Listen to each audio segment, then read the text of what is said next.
Nerd wallet, Healthline, Dog Food Advisor और PC Part Picker में क्या समानता है? ये सभी अत्यधिक लाभदायक एफिलिएट मार्केटिंग वेबसाइट्स हैं जो बिना कोई उत्पाद बेचे या क्लाइंट से डील किए पैसे कमाती हैं। और सबसे अच्छी बात यह है कि आप भी ऐसा कर सकते हैं। अधिकांश लोग कभी शुरू ही नहीं करते क्योंकि उन्हें लगता है कि यह बहुत जटिल है या अब बहुत देर हो चुकी है। इसी बीच कुछ लोग चुपचाप साधारण वेबसाइट्स बना रहे हैं जो हर महीने आय उत्पन्न करती हैं। इस वीडियो में मैं आपको बिल्कुल शुरुआत से अपनी खुद की एफिलिएट वेबसाइट बनाना सिखाऊंगा, चाहे आपने यह पहले कभी न किया हो। हम जानेंगे कि एफिलिएट मार्केटिंग कैसे काम करती है और आप इससे वास्तव में पैसे कैसे कमा सकते हैं। एक लाभदायक लेकिन कम प्रतिस्पर्धी निच चुनना कैसे है, वर्डप्रेस का उपयोग करके एक साधारण लेकिन प्रभावी एफिलिएट मार्केटिंग वेबसाइट कैसे सेटअप करें, अपनी वेबसाइट को गूगल सर्च के लिए कैसे ऑप्टिमाइज करें, एफिलिएट लिंक के साथ पैसे कमाने वाली सामग्री कैसे बनाएं और प्रकाशित करें, और समय के साथ अपनी वेबसाइट की ट्रैफिक और आय को प्रभावी ढंग से कैसे बढ़ाएं। अंत तक आपके पास एक पूरी तरह से कार्यशील एफिलिएट वेबसाइट होगी जो पैसे कमाने के लिए तैयार है। और अगर आपको लगता है कि आप मौका चूक गए हैं तो बने रहें। मैं आपको दिखाऊंगा कि अब पहले से कहीं ज्यादा अवसर क्यों हैं। लेकिन सबसे पहले आइए समझते हैं कि एफिलिएट वेबसाइट्स पैसे कैसे कमाती हैं और क्यों कुछ वेबसाइट्स हर महीने 7 अंकों या उससे भी ज्यादा की कमाई करती हैं। क्योंकि एक बार जब आप इस मॉडल को समझ लेंगे तो आप वही तकनीकें इस्तेमाल कर सकते हैं जो टॉप एफिलिएट साइट्स को इतना सफल बनाती हैं। तो एफिलिएट मार्केटिंग क्या है? एफिलिएट मार्केटिंग ऑनलाइन पैसे कमाने का एक तरीका है जिसमें आप उत्पादों या सेवाओं की सिफारिश करते हैं। आपको न तो इन्वेंट्री संभालनी होती है और न ही कस्टमर सपोर्ट करना होता है। आप बस एक खास लिंक साझा करते हैं। अगर कोई उस लिंक पर क्लिक करता है और कुछ खरीदता है तो आपको कमीशन मिलता है। नर्ड वॉलेट और पीसी पार्ट पिकर जैसी साइट्स ये बड़े पैमाने पर करती हैं, लोगों को विकल्पों की तुलना करने और सही उत्पाद चुनने में मदद करके। आइए कुछ सफल एफिलिएट वेबसाइट्स को देखें और जानें कि अपनी खुद की निच चुनते समय आप इनमें से क्या सीख सकते हैं। नर्ड वॉलेट एक पर्सनल फाइनेंस साइट है जिसने 2024 में 667 मिलियन से ज्यादा की कमाई की, मुख्य रूप से एफिलिएट लिंक के जरिए। जब उपयोगकर्ता उनके गाइड्स के माध्यम से क्रेडिट कार्ड या लोन के लिए साइन अप करते हैं तो नर्ड वॉलेट को कमीशन मिलता है। इसे शक्तिशाली बनाता है वह मूल्य जो यह शुरुआत में ही देता है, जैसे कैलकुलेटर और क्विज जैसे टूल्स जो उपयोगकर्ताओं को गहन रिसर्च के आधार पर समझदारी से निर्णय लेने में मदद करते हैं। यह एक उच्च विश्वास, उच्च भुगतान वाले निच में पारदर्शिता को एसईओ आधारित, खरीदार केंद्रित कंटेंट के साथ जोड़कर जीतता है। हेल्थलाइन इंटरनेट पर शीर्ष स्वास्थ्य साइट्स में से एक है जो सप्लीमेंट्स, वेलनेस गियर और फिटनेस उत्पादों से लिंक करती है। हर लेख को एक चिकित्सा पेशेवर द्वारा समीक्षा की जाती है जिससे उन्हें उस क्षेत्र में रैंक करने में मदद मिलती है जहां विश्वास ही सब कुछ है। लेकिन जो वास्तव में उन्हें अलग बनाता है वह है उनकी संरचना। उनकी सामग्री एक स्पष्ट प्रारूप का पालन करती है। पहले शिक्षित करें, बाद में सिफारिश करें। यह विश्वसनीयता बनाता है, एसईओ में सुधार करता है और एफिलिएट लिंक को सूक्ष्म और सहायक बनाता है, न कि बिक्री जैसा। डॉग फूड एडवाइजर दिखाता है कि एक संकीर्ण निच कितना प्रभावी हो सकता है। वे एक ही चीज पर ध्यान केंद्रित करते हैं, डॉग फूड, और उसे पारदर्शिता और गहराई के साथ रिव्यू करते हैं। वे best food for senior dogs जैसे उच्च इरादे वाले कीवर्ड्स पर रैंक करते हैं और एक डॉग फूड रिकॉल ईमेल सूची का उपयोग करके विश्वास बनाते हैं और अपनी ऑडियंस को सर्च ट्रैफिक से आगे बढ़ाते हैं। और पीसी पार्ट पिकर एक टूल फर्स्ट एफिलिएट साइट है। यह उपयोगकर्ताओं को कस्टम पीसी बनाने, पार्ट्स की संगतता जांचने, कीमतों को ट्रैक करने और किसी भी बजट के लिए क्यूरेटेड बिल्ड्स ब्राउज करने में मदद करता है। विश्वास तब आता है जब आप क्लिक मांगने से पहले असली समस्याओं का समाधान करते हैं। जब उपयोगकर्ता खरीदने के लिए तैयार होते हैं तो उन्हें एफिलिएट लिंक के माध्यम से पार्टनर साइट्स पर भेजा जाता है। यह इस बात का बेहतरीन उदाहरण है कि कैसे मूल्य, उपयोगिता और समुदाय से जुड़ी सुविधाएं कन्वर्जन तक ले जाती हैं। तो इन सफल साइट्स में क्या समानता है? वे एक स्पष्ट निच पर ध्यान केंद्रित करते हैं जिसमें खरीदार की मजबूत मंशा होती है, असली मूल्य के साथ शुरुआत करते हैं और क्लिक मांगने से पहले विश्वास बनाते हैं। उनकी सामग्री अच्छी तरह से संरचित, एसईओ अनुकूल और लगातार सहायक होती है जिससे वह अच्छी रैंक करती है और समय के साथ कन्वर्जन लाती है। और असफल साइट्स कहां गलती करती हैं? वे बहुत व्यापक हो जाती हैं, सामान्य या कम मेहनत वाली सामग्री प्रकाशित करती हैं, एसईओ की बुनियादी बातों को नजरअंदाज करती हैं और बिना किसी स्पष्ट समस्या को हल किए या पहले विश्वास बनाए बिना बहुत जल्दी बेचने की कोशिश करती हैं। मुख्य बात यह है कि इसमें एक दोहराई जा सकने वाली फॉर्मूला है और आप इसे अपनी खुद की वेबसाइट के लिए अपना सकते हैं। तो अब आप जानते हैं कि एफिलिएट वेबसाइट्स पैसे कैसे कमाती हैं और क्यों कुछ हर महीने लाखों कमाती हैं जबकि अन्य ट्रैफिक लाने के लिए जूझती रहती हैं। अगर आप चाहते हैं कि आपकी एफिलिएट वेबसाइट वाकई में पैसे कमाए तो आपको सही निच से शुरुआत करनी होगी। लेकिन ज्यादातर शुरुआती लोग इसमें गलती कर बैठते हैं। तो आप अपना निच कैसे चुनें? मैं आपको बिल्कुल सही तरीके से दिखाऊंगा कि असली माइक्रो निच उदाहरणों का इस्तेमाल करके लाभदायक अवसर कैसे खोजें। आप सीखेंगे कि कम प्रतिस्पर्धा वाले, ज्यादा मांग वाले प्रोडक्ट्स को कैसे पहचानें और आखिर तक आपके पास अपना खुद का निच चुनने के लिए तैयार होगा। लेकिन सबसे पहले, आखिर क्या चीज किसी निच को लाभदायक बनाती है? एक लाभदायक निच आमतौर पर 3 बातों पर खरी उतरती है। पहला, खरीदार की मंशा। आपको ऐसे लोगों के लिए कंटेंट बनाना चाहिए जो पहले से ही खरीदारी करने के लिए खोज रहे हैं। YouTube शुरुआती के लिए सबसे अच्छा कैमरा या छोटे कमरों के लिए शांत पोर्टेबल फैन जैसी सर्चेज व्यावसायिक मंशा दिखाती हैं। ये संकेत देती हैं कि कोई व्यक्ति सक्रिय रूप से प्रोडक्ट्स की तुलना कर रहा है और खरीदने के लिए तैयार है। दूसरा, कमाई की संभावना। कुछ प्रोडक्ट्स दूसरों की तुलना में कहीं ज्यादा पैसे देते हैं। सॉफ्टवेयर जैसे डिजिटल टूल्स अक्सर 20 से 50% तक कमीशन देते हैं। कभी कभी यह बार बार मिलने वाला भी होता है। वहीं भौतिक उत्पाद आमतौर पर केवल 3 से 15% तक की एक बार की पेमेंट ही देते हैं। इसका मतलब यह नहीं है कि भौतिक उत्पाद खराब हैं, लेकिन यह एक ऐसी बात है जिसे ध्यान में रखना चाहिए। तीसरा, पर्याप्त सर्च वॉल्यूम। आपको नर्ड वॉलेट जैसी लाखों विजिटर्स की जरूरत नहीं है, लेकिन आपके विषय में लगातार रुचि बनी रहनी चाहिए। वीडियो में आगे बने रहें क्योंकि मैं आपको जल्दी से ऐसे टॉपिक्स ढूंढने का तरीका दिखाऊंगा जिनमें हाई सर्च वॉल्यूम और कम प्रतिस्पर्धा हो। आइए 3 तरह के एफिलिएट निचेस के असली उदाहरणों के साथ देखें ताकि आप जान सकें कि क्या क्या संभव है। सबसे पहले, डिजिटल उत्पाद। मान लीजिए आपका निच कुछ ऐसा है जैसे शुरुआती लोगों के लिए वीडियो एडिटिंग। आप एडिटिंग सॉफ्टवेयर, थंबनेल टूल्स या यहां तक कि ऑनलाइन कोर्सेज भी सुझा सकते हैं। इनमें से कई बहुत अच्छा भुगतान करते हैं, खासकर अगर वे मासिक कमीशन देते हैं। टेक रीडर के पास वास्तव में शुरुआती लोगों के लिए टॉप एडिटिंग टूल्स की तुलना करने वाला एक शानदार गाइड है। अब बात करते हैं भौतिक उत्पादों की। मान लीजिए आपका निच है सोलो हाइकर्स के लिए कैंपिंग गियर। आप फोल्डेबल बेंच, मिनी स्टोव और कॉम्पैक्ट स्लीपिंग पैड जैसी चीजों की समीक्षा करेंगे। हर बिक्री पर कमीशन कम हो सकता है, लेकिन यहां बहुत ज्यादा सर्च ट्रैफिक है और लोग खरीदने के लिए तैयार रहते हैं। द हंग्री हाइकर एक ऐसा उदाहरण है जो यह काम बहुत अच्छे से करता है। अंत में, सर्विस आधारित निचेस। यहां एक उदाहरण है, चिंता के लिए virtual therapy apps. Better help या टॉक स्पेस जैसे प्लेटफॉर्म अक्सर प्रति साइन अप $100 से ज्यादा भुगतान करते हैं और साइक सेंट्रल जैसी साइटें गहराई से रिव्यू करती हैं जो गूगल में बहुत अच्छा रैंक करती हैं क्योंकि वे मददगार और भरोसेमंद होती हैं। तो आप असल में कैसे जान सकते हैं कि लोग आपके निच के लिए सर्च कर रहे हैं या नहीं? साधारण से शुरू करें। अपना आइडिया गूगल में टाइप करें और देखें कि ऑटो कंप्लीट में क्या आता है। अगर आपको बेस्ट, रिव्यू या प्रोडक्ट वर्सेस प्रोडक्ट जैसे शब्द दिखाई दें तो यह बहुत अच्छा संकेत है। इसका मतलब है कि लोग विकल्पों की तुलना कर रहे हैं और शायद कुछ खरीदने की सोच रहे हैं। आप गूगल ट्रेंड्स भी देख सकते हैं कि आपके विषय में रुचि स्थिर है, बढ़ रही है या कम हो रही है। और अगर आप और भी विस्तृत जानकारी चाहते हैं तो सेमरश जैसे टूल से आपको यह पता चल जाता है कि हर महीने कितने लोग उस विषय को सर्च करते हैं, वह कितना प्रतिस्पर्धी है और क्या वे सर्च करने वाले लोग खरीदने के लिए तैयार हैं या नहीं।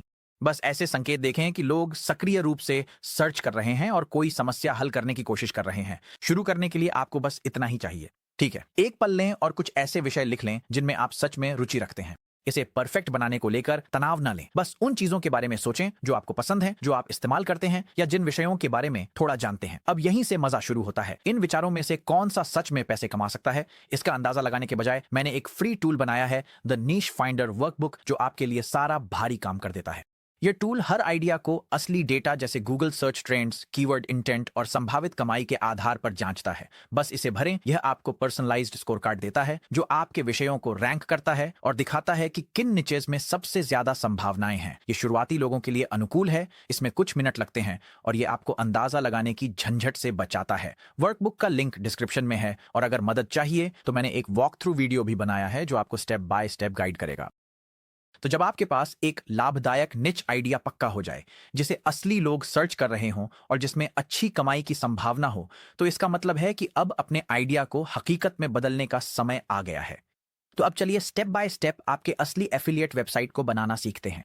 आप होस्टिंग लेंगे, वर्डप्रेस इंस्टॉल करेंगे, एक थीम चुनेंगे और आपकी साइट कुछ ही मिनटों में लाइव हो जाएगी। और साथ बने रहें, क्योंकि मैं आपको एक आसान ट्रिक बताऊंगा जिससे आप ज्यादातर डिजाइन का काम बिना किसी को हायर किए ही कर सकते हैं। हम होस्टिंगर और वर्डप्रेस का इस्तेमाल कर रहे हैं क्योंकि यह एक असली वेबसाइट बनाने का सबसे आसान और किफायती तरीका है जिसमें आपको कोडिंग जानने की जरूरत नहीं होती। होस्टिंगर आपको सब कुछ एक ही जगह पर देता है, आपकी वेबसाइट का डोमेन, तेज लोडिंग और भरोसेमंद सपोर्ट, वो भी ऐसी कीमत पर जो शुरुआती लोगों के लिए बेहतरीन है। वर्डप्रेस आपको अपनी साइट पर पूरी तरह से नियंत्रण देता है और ब्लॉग पोस्ट लिखना, लिंक जोड़ना और अपनी साइट का लुक कुछ ही क्लिक में कस्टमाइज करना बेहद आसान बना देता है। तो अगर आप कुछ ऐसा चाहते हैं जो सरल, लचीला और आगे बढ़ने के लिए तैयार हो, तो यह कॉम्बिनेशन एफिलिएट वेबसाइट शुरू करने के सबसे बेहतरीन तरीकों में से एक है। नीचे दिए गए डिस्क्रिप्शन में लिंक का इस्तेमाल करके होस्टिंगर पर जाएं। हमारे लिंक का इस्तेमाल करने पर आपको सामान्य कीमत पर अतिरिक्त 10% की छूट मिलेगी। वहां पहुंचने के बाद क्लेम डील पर क्लिक करें, फिर एक प्लान चुनें। मैं बिजनेस प्लान की सलाह देता हूं क्योंकि इसमें आपको daily website backup, premium plan से ज्यादा विजिटर कैप और एक सीडीएन मिलता है। चूज प्लान पर क्लिक करें। अगला पेज आपको अवधि चुनने के लिए कहेगा। मैं कम से कम 12 महीने चुनने की सलाह देता हूं क्योंकि इससे आपको एक फ्री डोमेन मिलेगा। लंबी अवधि के प्लान में आपको और भी ज्यादा छूट मिलेगी। अपना शब्द चुनें और फिर जारी रखें पर क्लिक करें। इसके बाद दिए गए निर्देशों का पालन करते हुए अपनी पेमेंट जानकारी दर्ज करें। पेमेंट करने के बाद आप होस्टिंगर के साइन अप वर्कफ्लो पर पहुंच जाएंगे। Hello, who is this website for के लिए उपयुक्त विकल्प चुनें और फिर नेक्स्ट पर क्लिक करें। Do you want to create or migrate a website के लिए क्रिएट अ वेबसाइट पर क्लिक करें, फिर नेक्स्ट पर क्लिक करें। How do you want to build your website के लिए वर्डप्रेस पर क्लिक करें, फिर नेक्स्ट पर क्लिक करें। अब आपको वर्डप्रेस के लिए लॉगिन डिटेल्स बनानी होंगी। ध्यान दें, यह यूजर नेम और लॉगिन आपके होस्टिंगर क्रेडेंशियल्स से अलग है। तो आगे बढ़ें और यहां अपने वर्डप्रेस अकाउंट के लिए ईमेल और पासवर्ड सेट करें।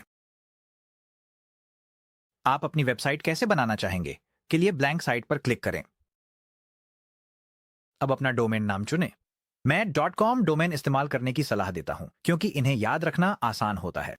तो आगे बढ़ें और कोई पसंदीदा डोमेन नाम टाइप करें ताकि देख सकें कि वह उपलब्ध है या नहीं। और आप देख सकते हैं कि मेरा नाम यहाँ उपलब्ध है, तो मैं इसे चुनूंगा और मुझे यह डोमेन पहले साल के लिए मुफ्त मिल जाएगा। जब आपने अपना डोमेन चुन लिया हो तो नेक्स्ट पर क्लिक करें। आगे बढ़ें और दिए गए निर्देशों का पालन करते हुए अपना डोमेन रजिस्टर करें। आपका लक्षित दर्शक कहाँ स्थित है? इस सवाल के लिए अगर आपने बिजनेस प्लान चुना है तो यह ज्यादा मायने नहीं रखता क्योंकि सीडीएन आपकी वेबसाइट के सर्वर पूरी दुनिया में वितरित कर देगा। लेकिन प्रीमियम प्लान के लिए यह ज्यादा महत्वपूर्ण है, इसलिए अपने दर्शकों के सबसे नजदीक का डेटा सेंटर चुनें। फिर इंस्टॉल वर्डप्रेस पर क्लिक करें। वर्डप्रेस इंस्टॉल होने के बाद आप वर्डप्रेस डैशबोर्ड पर पहुंच जाएंगे। आगे बढ़ने और कुछ भी करने से पहले अपनी ईमेल खोलें। आपको होस्टिंगर की तरफ से 2 ईमेल मिलने चाहिए।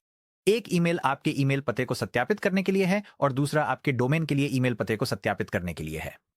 दोनों ईमेल खोलें, सत्यापन लिंक पर क्लिक करें और निर्देशों का पालन करते हुए सत्यापन प्रक्रिया पूरी करें। जब आप पूरा कर लें तो अतिरिक्त टैब्स बंद कर दें और अपने वर्डप्रेस डैशबोर्ड पर लौट आएं। तो चाहे यकीन हो या ना हो, आपकी वेबसाइट पहले से ही सक्रिय है। एक नया टैब खोलें और फिर अपने डोमेन पर जाएं। मैं मानता हूं देखने लायक तो ज्यादा कुछ नहीं है, लेकिन यह मौजूद है। ये रही वेबसाइट जो लाइव है और इंटरनेट पर उपलब्ध है। अब आगे बढ़ने से पहले मुझे यह बताना चाहिए कि वर्डप्रेस में डैशबोर्ड तक पहुंचने के 2 तरीके हैं।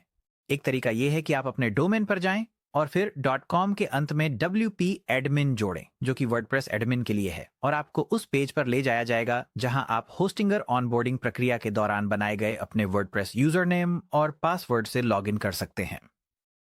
वैकल्पिक रूप से आप hostinger.com पर जाकर वहां के डैशबोर्ड में लॉगिन कर सकते हैं और यहां से आप वेबसाइट्स पर जाएं और फिर अपनी वेबसाइट के बगल में वर्डप्रेस एडमिन पर क्लिक करें।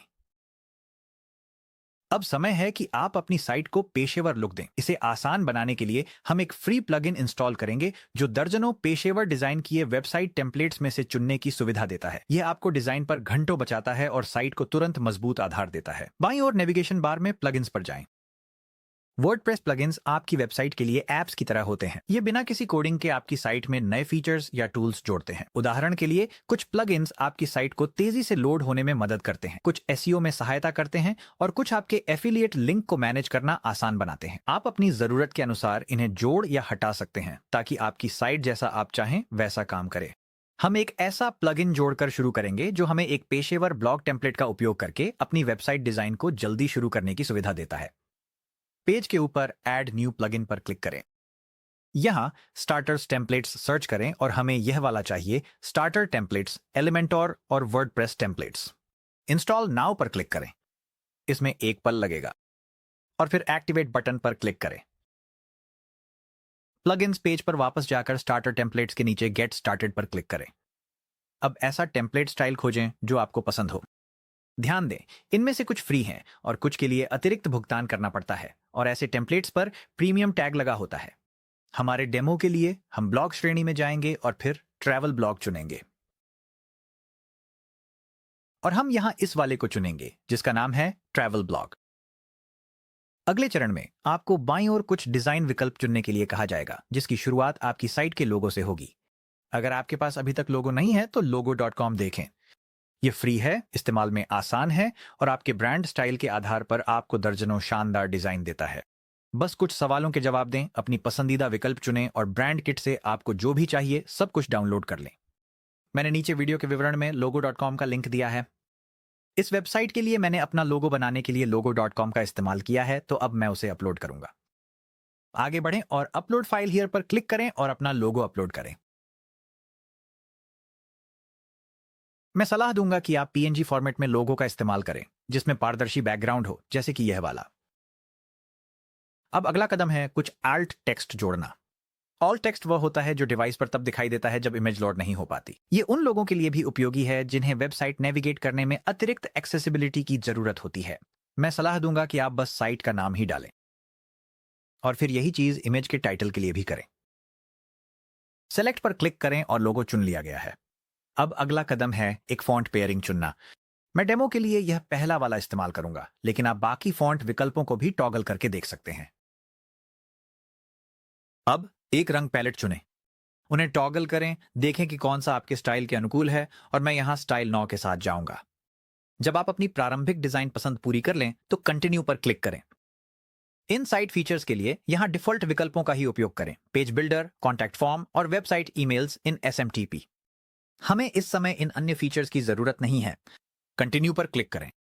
इस ओके बस एक आखिरी कदम, पेज पर अपने बारे में थोड़ा बताएं, सेक्शन के तहत अपनी जानकारी दर्ज करें। एडवांस्ड ऑप्शंस में इंस्टॉल और एक्टिवेट एक्स्ट्रा थीम के लिए इसे ऑन ही रहने दें और शेयर नॉन सेंसिटिव डेटा के लिए यह आपकी व्यक्तिगत पसंद है कि आप इसे ऑन रखें या ऑफ कर दें। यह सिर्फ डेवलपर्स को बेहतर टेम्पलेट्स और प्रोडक्ट्स बनाने में मदद करता है क्योंकि इसमें केवल गैर संवेदनशील डेटा साझा किया जाता है, लेकिन मैं इसे ऑन ही रहने दूंगा क्योंकि मैं डेवलपर्स की मदद करना चाहता हूं। जब आप अपनी सभी पसंद चुन लें तो आई अंडरस्टैंड लेट्स गो वाले चेकबॉक्स पर क्लिक करें और फिर submit and build my website पर क्लिक करें। साइट बनने में थोड़ा समय लगेगा और जब यह पूरा हो जाए तो व्यू योर वेबसाइट पर क्लिक करें। यह एक नए टैब में खुलेगा और आप वेबसाइट का प्रीव्यू देख सकते हैं जो तैयार है। आगे बढ़ें और वेबसाइट को देखें, स्क्रॉल करें और जब आप देख लें तो टैब को बंद करके अपने डैशबोर्ड पर लौट आएं। आप ऐसा करने के लिए विजिट डैशबोर्ड बटन का उपयोग कर सकते हैं। अब चलिए अस्थायी रूप से कैशिंग को बंद करते हैं। कैशिंग वेबसाइट डेटा को अस्थायी रूप से स्टोर करने का एक तरीका है जिससे लोडिंग समय तेज हो जाता है, लेकिन जब आप वर्डप्रेस साइट बना रहे हो तो इसे बंद कर देना चाहिए ताकि आप रियल टाइम में बदलाव देख सकें, न कि पुरानी सेव की गई वर्जन। ऐसा करने के लिए बाईं ओर प्लगइन्स पर क्लिक करें, फिर लाइट स्पीड कैश के अंतर्गत डीएक्टिवेट पर क्लिक करें और फिलहाल आपको बस इतना ही करना है। अब हम रैंक मैथ इंस्टॉल करेंगे। रैंक मैथ एक मुफ्त SEO प्लगइन है जो आपकी वेबसाइट को गूगल पर दिखाने में मदद करता है।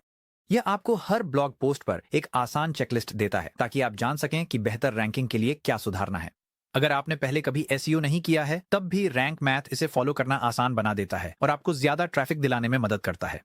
अगर आप पहले से यहां नहीं हैं तो प्लगइन्स पेज पर जाएं और फिर ऊपर ऐड न्यू प्लगइन पर क्लिक करें, फिर रैंक मैथ सर्च करें, इसे चुनें। रैंक मैथ SEO रैंकिंग पर हावी होने के लिए AI SEO टूल।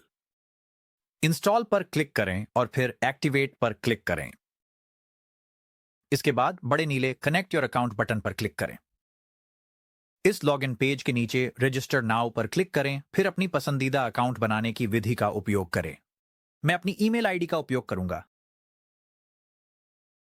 फिर रजिस्टर पर क्लिक करें। इसके बाद ओके एक्टिवेट नाउ पर क्लिक करें। अब रैंक मैथ हमें एक छोटा सा ऑनबोर्डिंग फॉर्म भरवाएगा। इस गेटिंग स्टार्टेड टैब के लिए इजी पर क्लिक करें, फिर नीचे स्क्रॉल करें और स्टार्ट विजार्ड पर क्लिक करें। यहां अगर आपकी साइट नहीं है तो आपके पास इनमें से किसी का भी डेटा नहीं होगा, इसलिए आप स्किप डोंट इंपोर्ट नाउ पर क्लिक कर सकते हैं। इसके बाद यह आपकी साइट के बारे में कुछ जानकारी मांगेगा, तो मैं बताऊंगा कि यह एक पर्सनल ब्लॉग है। हाँ, यही सबसे उपयुक्त है। यही नाम है, लेकिन मैं वास्तव में बस यही करने जा रहा हूं।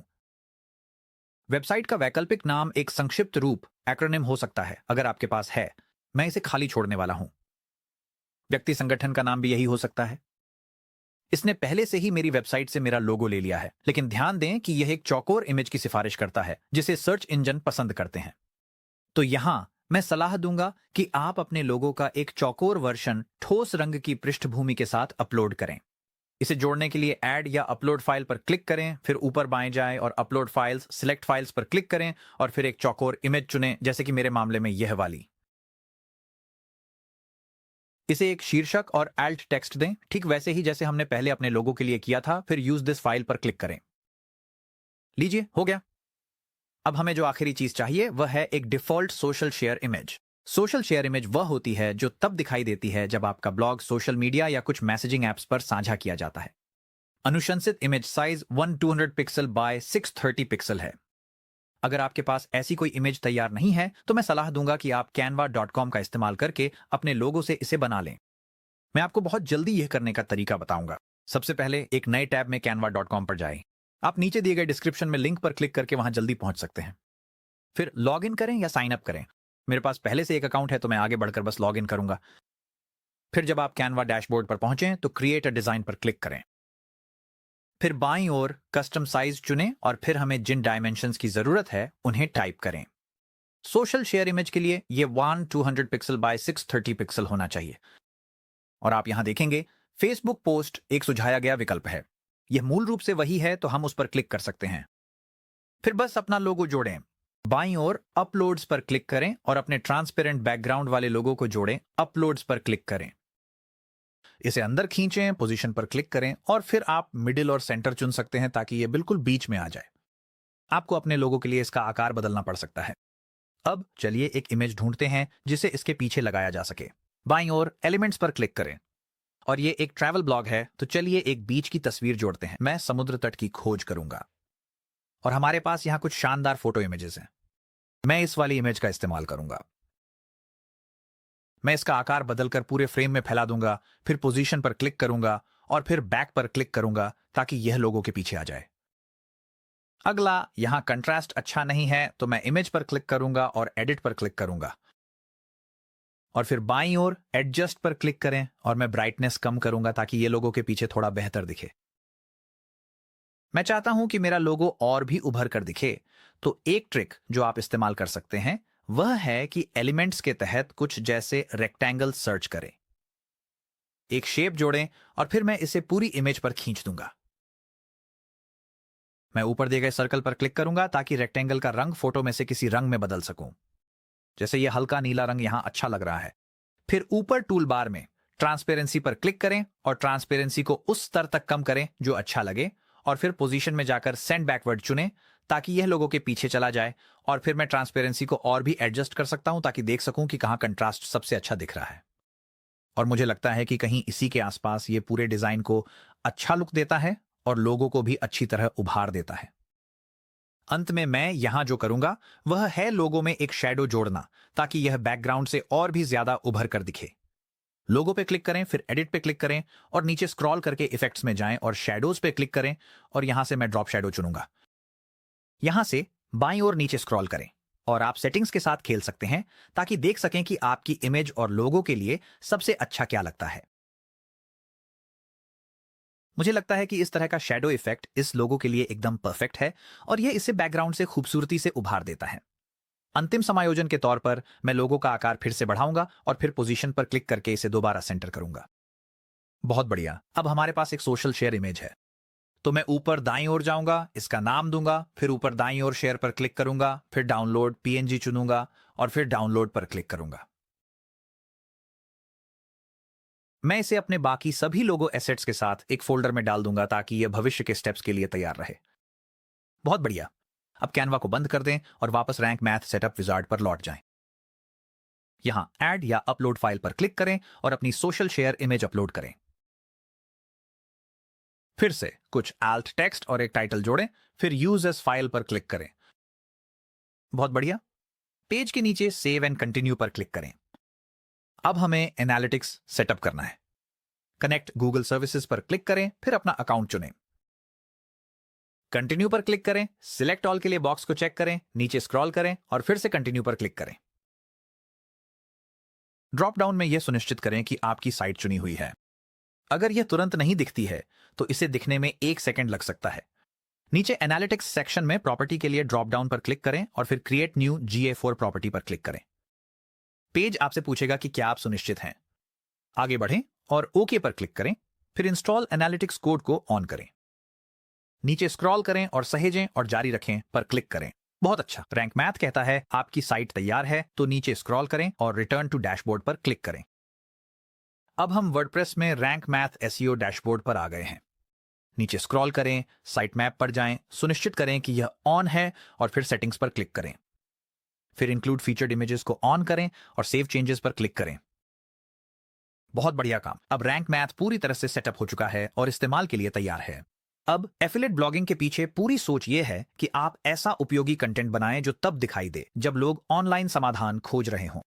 गूगल जैसे सर्च इंजन को आपकी साइट को विश्वसनीय मानने और दूसरों को सुझाने में मदद करने के लिए हम वर्डप्रेस में कुछ मुख्य सेटिंग्स अपडेट करेंगे। ये छोटे छोटे बदलाव आपकी साइट को शुरुआत से ही अधिक प्रोफेशनल और सर्च फ्रेंडली बनाते हैं। तो सबसे पहले चलिए साइट आइडेंटिटी अपडेट करते हैं। वर्डप्रेस डैशबोर्ड में बाईं ओर जाएं और सेटिंग्स पर क्लिक करें, फिर जनरल चुनें। अपनी साइट का टाइटल अपने ब्लॉग के नाम पर सेट करें। एक छोटा सा टैगलाइन लिखें जो बताए कि आपका ब्लॉग किस बारे में है। एक वाक्य ही काफी है। कुछ ऐसा लिखें जैसा यह उदाहरण है। अब एक साइट आइकन अपलोड करें। इसे फेविकॉन भी कहा जाता है। यह वह छोटी सी इमेज होती है जो ब्राउजर टैब्स और बुकमार्क बार में दिखाई देती है। वर्डप्रेस कम से कम 512 बाय 512 पिक्सल की एक स्क्वायर इमेज की सिफारिश करता है। अगर आपने अपना लोगो logo.com पर बनाया है तो आप अपने ब्रांड किट से एक फेविकॉन या मोनोग्राम डाउनलोड कर सकते हैं। या अगर आपके पास पहले से लोगो है लेकिन फेविकॉन नहीं है तो आप उसे favicon.io की मदद से फेविकॉन में बदल सकते हैं। आप टेक्स्ट या इमोजी का इस्तेमाल करके भी सिंपल आइकन बना सकते हैं। बस ये सुनिश्चित करें कि इमेज स्क्वायर हो। मैं एक मोनोग्राम अपलोड करूंगा। आपको इमेज क्रॉप करने के लिए कहा जा सकता है, लेकिन अगर वह पहले से स्क्वायर है तो जरूरत नहीं पड़ेगी। बस क्रॉप इमेज पर क्लिक करें। लीजिए, हो गया। अब आप देख सकते हैं कि साइट आइकन कैसा दिखेगा। नीचे स्क्रॉल करें और पेज के आखिर में सेव चेंजेस पर क्लिक करें। अब चलिए आपका लेखक प्रोफाइल सेट करते हैं। बाईं साइड बार में जाएं, यूजर्स पर क्लिक करें, फिर प्रोफाइल चुनें। नीचे स्क्रॉल करें और निकनेम के तहत वह नाम टाइप करें जिसे आप अपनी पोस्ट्स पर दिखाना चाहते हैं। फिर ठीक नीचे दिए गए ड्रॉप डाउन में उसी उपनाम को अपना डिस्प्ले नाम सेट करें। यह नाम आपके ब्लॉग पोस्ट्स पर लेखक के रूप में दिखाई देगा, इसलिए ऐसा नाम चुनें जिसे आप सार्वजनिक रूप से साझा करने में सहज हों। अब अपने प्रोफाइल के रैंक मैथ SEO सेक्शन तक नीचे स्क्रॉल करें। अपना ट्विटर, फेसबुक और आपके पास मौजूद अन्य प्रोफाइल्स जोड़ें। फिर एक संक्षिप्त लेखक परिचय लिखें। 3 से 5 वाक्य बिल्कुल उपयुक्त हैं। इसके लिए कुछ सुझाव। अपने बारे में, विषय से अपने संबंध या आप पाठकों की किस तरह मदद करते हैं, इस पर ध्यान दें। इसे बातचीत की तरह और ज्यादा औपचारिक न रखें। अगर इसे लिखने में मदद चाहिए तो चैट GPT के साथ यह प्रॉम्प्ट इस्तेमाल करें। मुझे अपने ब्लॉग के लिए 3 से 5 वाक्य का बायो चाहिए, विषय है, और फिर विषय भरें। मुझसे कुछ सवाल पूछें ताकि स्पष्टता मिले। फिर एक छोटा सा संस्करण लिखें जिसे मैं इस्तेमाल कर सकूं। मैं जल्दी से एक बायो पेस्ट कर देता हूं जो मैंने पहले लिखा था। अब चलिए रैंक मैथ के ऑथर SEO फील्ड्स भरते हैं। नीचे स्क्रॉल करें और रैंक मैथ सेक्शन के अंत तक जाएं। फिर अपने फोकस कीवर्ड के लिए बस अपना लेखक नाम इस्तेमाल करें। रैंक मैथ में चेकलिस्ट को फॉलो करें और जिन आइटम्स के साथ लाल X है उन्हें ठीक करें। मेरे लाल X में लिखा है कि फोकस कीवर्ड मेरी SEO मेटा डिस्क्रिप्शन में नहीं है, तो मैं ऊपर स्क्रॉल करूंगा और उसे अपनी बायोग्राफिकल जानकारी में जोड़ दूंगा।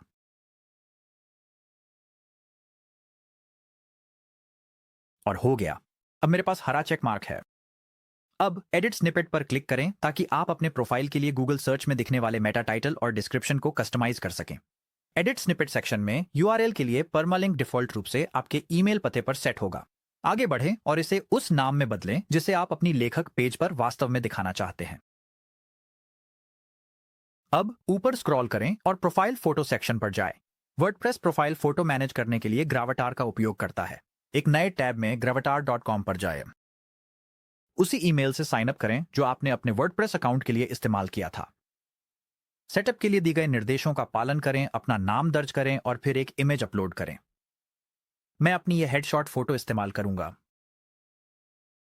जरूरत के अनुसार इमेज को एडजस्ट करें और जब आप तैयार हो जाएं तो ऊपर दाईं ओर दिए गए डन बटन पर क्लिक करें। ग्राविटार को लोड होने में 1 सेकंड लगेगा और यह आपको एक डोमेन क्लेम करने के लिए कहेगा, जिसे आप चाहें तो कर सकते हैं, लेकिन मैं डू इट लेटर पर क्लिक करूंगा। अगर आप चाहें तो ग्राविटार में जाकर सभी डिटेल्स अपडेट कर सकते हैं, लेकिन मैं अभी के लिए इसे स्किप कर रहा हूं। मैं बस चाहता हूं कि इमेज दिखाई दे, तो मैं नॉट राइट नाउ और फिर डन पर क्लिक करूंगा। अपने एक्स्ट्रा टैब्स जिनमें ग्राविटार भी शामिल है को बंद कर दें और आखिरकार जब आप पेज को रिफ्रेश करेंगे तो आपकी प्रोफाइल इमेज यहां दिखाई देने लगेगी। अपनी प्रोफाइल के सबसे नीचे स्क्रॉल करें और अपडेट प्रोफाइल बटन पर क्लिक करें। मैं यह बताना चाहता हूं कि अगर आपको कभी अपना पासवर्ड बदलने की जरूरत पड़े तो आप इसी पेज पर कर सकते हैं। आप इसे अपनी प्रोफाइल पिक्चर के ठीक नीचे अकाउंट मैनेजमेंट सेक्शन में पा सकते हैं। तो अब आपकी वेबसाइट होस्टिंग के साथ लाइव है, वर्डप्रेस इंस्टॉल हो चुका है और एक प्रोफेशनल थीम भी लग चुकी है। ये एक बहुत बड़ी उपलब्धि है। आपने एक एफिलिएट वेबसाइट बनाने की दिशा में पहला असली कदम उठा लिया है, जो वाकई में आपको पैसे कमाकर दे सकती है। अब यहीं से आपकी साइट एक असली बिजनेस की तरह दिखने लगती है, सिर्फ एक टेम्पलेट की तरह नहीं। क्योंकि जब बात एफिलिएट मार्केटिंग की आती है तो भरोसा और डिजाइन साथ साथ चलते हैं। यही वह चीज है जो क्लिक को कमीशन में बदलती है। तो अब मैं आपको दिखाऊंगा कि अपनी साइट का लुक और फील, लेआउट, रंग, इमेजेस और बहुत कुछ कैसे अपडेट करें ताकि ये और भी ज्यादा आपकी तरह महसूस हो। लेकिन इससे पहले कि हम क्लिक करना शुरू करें, चलिए एक सिंपल साइट स्ट्रक्चर बना लेते हैं ताकि आपको ठीक ठीक पता हो कि आपको कौन कौन से पेज चाहिए होंगे।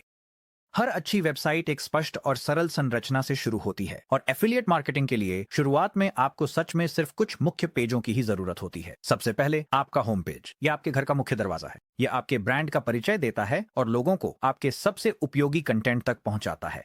इसके बाद आपका ब्लॉग, यहीं पर आपके लेख रहते हैं। आपकी हर पोस्ट गूगल से ट्रैफिक लाने और भरोसा बनाने में मदद करती है। इसके बाद आपका अबाउट पेज आता है। ये विजिटर्स को बताता है कि आप कौन हैं और उन्हें आपकी बात क्यों सुननी चाहिए। इसे सरल और वास्तविक रखें। अंत में एक कॉन्टैक्ट पेज, यह बस एक साधारण पेज हो सकता है ताकि लोग जरूरत पड़ने पर आपसे संपर्क कर सकें। जैसे जैसे आप बढ़ते हैं, आप एक रिसोर्सेज या न्यूज़लेटर पेज भी जोड़ सकते हैं, लेकिन शुरुआत के लिए बस इतना ही काफी है। इसे अपनी साइट के ब्लूप्रिंट की तरह सोचें ताकि जब हम सब कुछ कस्टमाइज करना शुरू करें तो हमें ठीक ठीक पता हो कि हम किसके साथ काम कर रहे हैं। अब जब आप एफिलिएट मार्केटिंग वेबसाइट की बेसिक संरचना समझ गए हैं तो चलिए साइट को कस्टमाइज करते हैं। आपका टेम्पलेट पहले से ही स्टाइल किया हुआ आता है, लेकिन यहीं पर आप अपना लोगो, ब्रांड रंग या टाइपोग्राफी अपडेट कर सकते हैं। बाईं ओर अपीयरेंस पर जाएं और कस्टमाइज पर क्लिक करें। यहां आप बाएं साइड बार का उपयोग करके अपनी साइट के विभिन्न एलिमेंट्स में बदलाव कर सकते हैं। उदाहरण के लिए हम हेडर बिल्डर का उपयोग करके साइट का टाइटल और लोगो बदल सकते हैं, प्राइमरी मेनू के साथ काम कर सकते हैं और सोशल लिंक अपडेट कर सकते हैं। मैं वास्तव में इन सोशल लिंक को छुपाने जा रहा हूं क्योंकि मैं इन्हें अपनी साइट पर नहीं चाहता। मैं वापस जाऊंगा। आप ग्लोबल पर क्लिक करके रंग, टाइपोग्राफी, बटन स्टाइल्स और अन्य चीजें एडजस्ट कर सकते हैं और अंत में आप फुटर बिल्डर तक पहुंच सकते हैं। यहां आप सोशल लिंक, लोगो, कॉपीराइट जानकारी और अन्य टेक्स्ट अपडेट कर सकते हैं। मेरी साइट के लिए मैं फिर से सोशल लिंक छुपा दूंगा।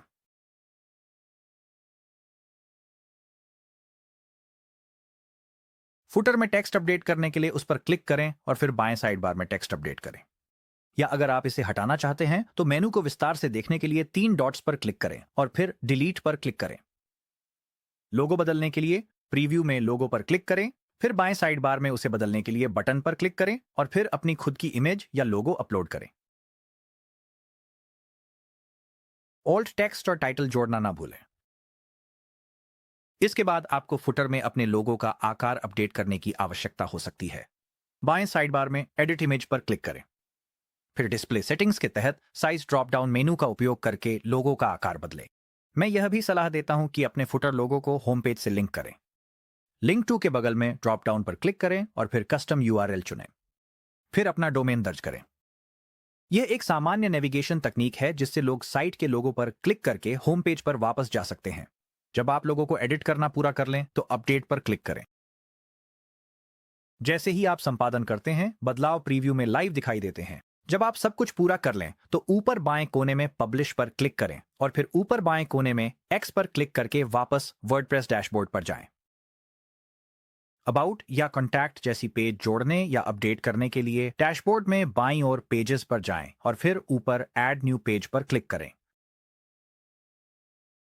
पेज को एक शीर्षक दें। यह एसईओ के लिए वास्तव में बहुत महत्वपूर्ण है। हम इस पेज को कॉन्टैक्ट कहेंगे क्योंकि हमें बाद में एक संपर्क पेज की जरूरत होगी। अपने पेज में एलिमेंट्स जोड़ने के लिए, जिन्हें हम वर्डप्रेस में ब्लॉक्स कहते हैं, ऊपर बाएं कोने में प्लस बटन पर क्लिक करें और फिर उन पर क्लिक करके अपने ब्लॉक्स जोड़ें। किसी भी समय अपनी प्रगति को सेव ड्राफ्ट बटन पर क्लिक करके सेव करें और फिर प्रीव्यू पर क्लिक करके देखें कि आपका पेज कैसा दिखता है। मैं इस टैब को बंद कर दूंगा। जब आप संपादन करना समाप्त कर लें तो इसे लाइव करने के लिए ऊपर दाईं ओर पब्लिश पर क्लिक करें। ध्यान दें कि आप संपादक में अपना लोगो या अपना फुटर नहीं देख पा रहे हैं। यह सामान्य है। संपादक केवल आपके हेडर और फुटर के बीच का हिस्सा दिखाता है। हेडर और फुटर को ग्लोबल एलिमेंट्स माना जाता है। किसी पेज को हटाने के लिए आप इसे दाएं साइड बार में पेज एडिटर से कर सकते हैं और मूव टू ट्रैश बटन पर क्लिक करें। हालांकि हम इस विशेष पेज को रखने वाले हैं, इसलिए मैं उस पर क्लिक नहीं करूंगा। आप मुख्य डैशबोर्ड से भी किसी पेज को हटा सकते हैं। हम डैशबोर्ड पर वापस जाने के लिए ऊपर बाईं ओर लोगो पर क्लिक करेंगे और फिर यहां पेजेस मैनेजर में उस पेज के टाइटल पर होवर करें जिसे आप हटाना चाहते हैं। हमारे मामले में मैं इस डेस्टिनेशन पेज को हटाऊंगा और फिर ट्रैश पर क्लिक करूंगा। किसी पेज को स्थायी रूप से हटाने के लिए ऊपर ट्रैश टैब में जाइए और फिर एम्प्टी ट्रैश पर क्लिक करें। अपने साइट के मेनू में दिखने वाले पेजेस को प्रबंधित करने के लिए बाएं साइड बार में अपीयरेंस पर जाएं और फिर मेनूजर पर क्लिक करें।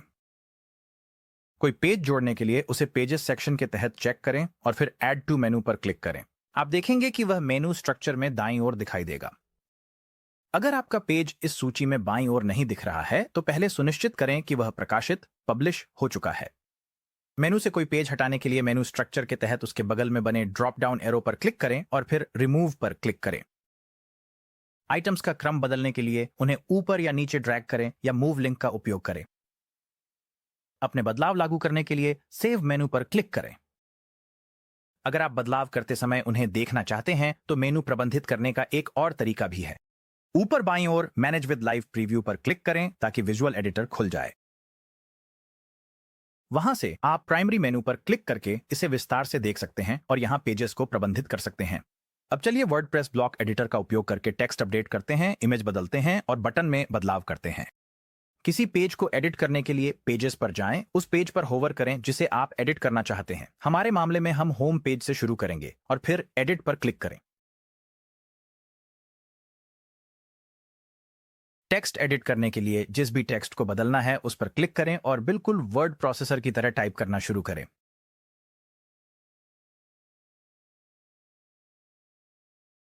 फ्लोटिंग टूलबार का उपयोग करके आप फॉर्मेटिंग में बदलाव कर सकते हैं, जैसे टेक्स्ट को बोल्ड करना या लिंक जोड़ना। अब अगला कदम है इमेजेस के साथ काम करना। ये दो प्रकार के होते हैं।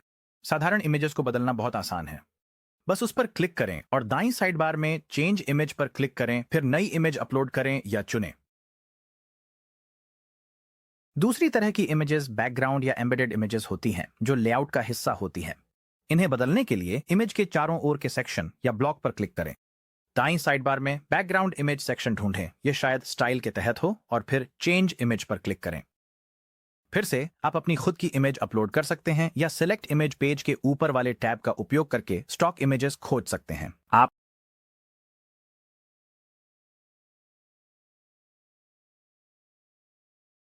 दाईं साइड बार में मौजूद सेटिंग्स का उपयोग करके इमेजेस में अतिरिक्त बदलाव भी कर सकते हैं। उदाहरण के लिए मैं इस इमेज पर एक ओवरले ग्रेडियंट जोड़ना चाहता हूं ताकि टेक्स्ट के साथ बेहतर कंट्रास्ट मिल सके। बटन को अपडेट करने के लिए किसी बटन पर क्लिक करें और फिर टेक्स्ट को अपडेट करने के लिए टाइप करें। कुछ बटन आप डेस्टिनेशन सेट करने के लिए चुनेंगे। इसके लिए बटन पर क्लिक करें और फिर टूल बार में लिंक बटन का उपयोग करें। अन्य प्रकार के बटन, जैसे कि इस टेम्पलेट से यह बटन, आप उस पर क्लिक करेंगे और फिर लिंक सेट करने के लिए दाईं साइड बार का उपयोग करेंगे।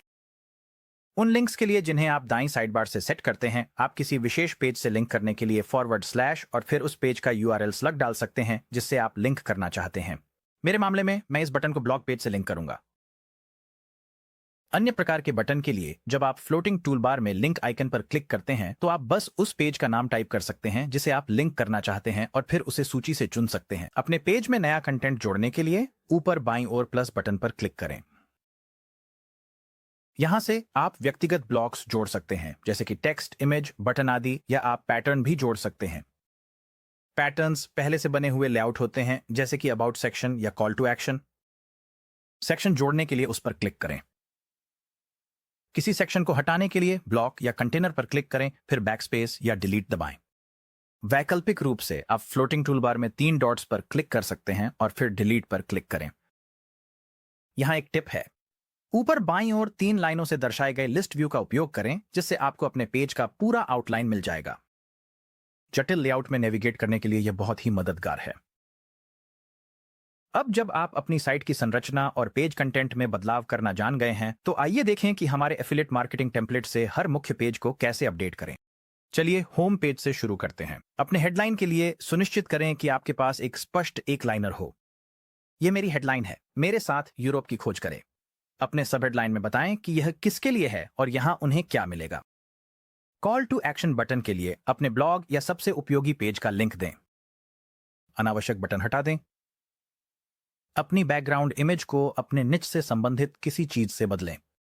पेज पर अपने एलिमेंट्स की पोजीशनिंग और अलाइनमेंट बदलने के साथ प्रयोग करें। उदाहरण के लिए मैं अपना टेक्स्ट और बटन इस पेज के बीच में रखना चाहता हूं। इसके लिए सबसे पहले मैं कंटेनर को सिलेक्ट करूंगा। मैं उन एलिमेंट्स पर क्लिक करूंगा जिन्हें मैं बदलना चाहता हूं और फिर मैं ऊपर बाईं ओर इस सेक्शन में जाकर पेरेंट ब्लॉक यानी कंटेनर को सिलेक्ट कर सकता हूं। अगला कदम, मैं यहां साइड बार बटन पर क्लिक करके सेटिंग्स खोलूंगा। आप देख सकते हैं कि कंटेनर की कस्टम चौड़ाई व्यू पोर्ट के 50% पर सेट की गई है। मैं इसे हैंड्रो करना चाहता हूं ताकि यह टेक्स्ट पूरी चौड़ाई में फैल सके। अब मैं तत्व का चयन करूंगा और फिर दाईं ओर के जनरल सेक्शन में कंटेंट पर क्लिक करूंगा और अलाइनमेंट को सेंटर पर बदल दूंगा। अब मैं बटन को सेंटर में सेट करूंगा। इसके लिए उस पर क्लिक करूंगा और फिर फ्लोटिंग टूल बार में टेक्स्ट को सेंटर अलाइन करूंगा। होम पेज के रीसेंट पोस्ट सेक्शन के लिए टेक्स्ट को कुछ प्रासंगिक और ब्रांड के अनुसार अपडेट करें। फिर पेज पर मौजूद सभी अतिरिक्त सेक्शनों में से जो आपके ब्रांड के अनुकूल हैं उन्हें रखें और बाकी को हटा दें। जब आप पूरा कर लें तो ऊपर दाईं ओर सेव पर क्लिक करना न भूलें। अब चलिए अबाउट पेज पर काम करते हैं। हेडर को अपने ब्रांड के अनुसार अपडेट करें। उदाहरण के लिए मैं कहना चाहता हूं मेरे बारे में। यह मेरे अंदाज के साथ ज्यादा मेल खाता है। फिर अपने हेडर के कंटेंट के मुख्य भाग में बताएं कि आप कौन हैं और यह साइट किस बारे में है। अपने हेडर के नीचे वाले सेक्शन में बताएं कि आपने ब्लॉग क्यों शुरू किया और अपनी एक छोटी सी व्यक्तिगत कहानी साझा करें। यह बताएं कि दर्शक यहां क्या पाएंगे और आप किस प्रकार की पोस्ट प्रकाशित करेंगे, इसकी सूची बनाएं। कोई भी अनावश्यक प्लेस होल्डर एलिमेंट्स हटा दें। अगर चाहें तो इसमें व्यक्तिगत स्पर्श जोड़ें। कोई फोटो, आपका पसंदीदा टूल या आपके बारे में कोई मजेदार तथ्य शामिल करें। मेरे लिए मैं बस इन तस्वीरों को बदलने जा रहा हूं। मैं ऊपर वाली इस मुख्य तस्वीर को भी पहले की तरह ही बदल दूंगा। मैं स्टाइल टैब के पोजीशन सेक्शन में जाकर और सर्कल को ड्रैग करके कंटेनर में इमेज की पोजीशन बदल सकता हूं, बस इसी तरह। अंत में ब्लॉग या किसी लोकप्रिय ब्लॉग पोस्ट से जुड़ा एक कॉल टू एक्शन जोड़ें। मैं इसे यहां इस कंटेंट के नीचे रखूंगा। मैं बटन सर्च करूंगा और यहां वर्डप्रेस के डिफॉल्ट बटन का इस्तेमाल करूंगा।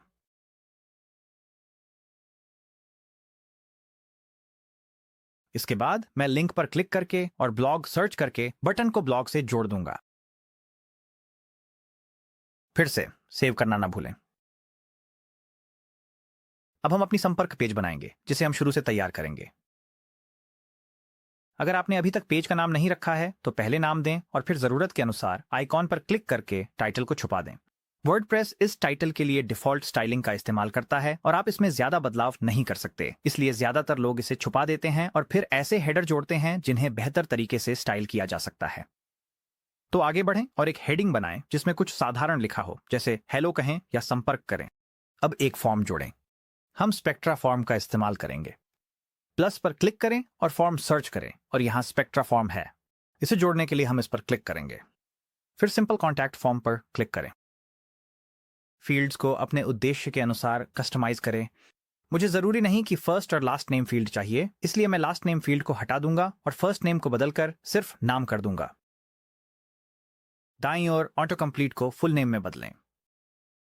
संपर्क फॉर्म में जिन फील्ड्स को आप जरूर कैप्चर करना चाहते हैं उन्हें दाईं साइड बार में टॉगल का उपयोग करके आवश्यक रिक्वायर्ड के रूप में सेट करें। फॉर्म पर पूरे फॉर्म को क्लिक करें और फिर दाईं साइड बार में बॉक्स्ड और अंडरलाइन स्टाइलिंग के साथ प्रयोग करें।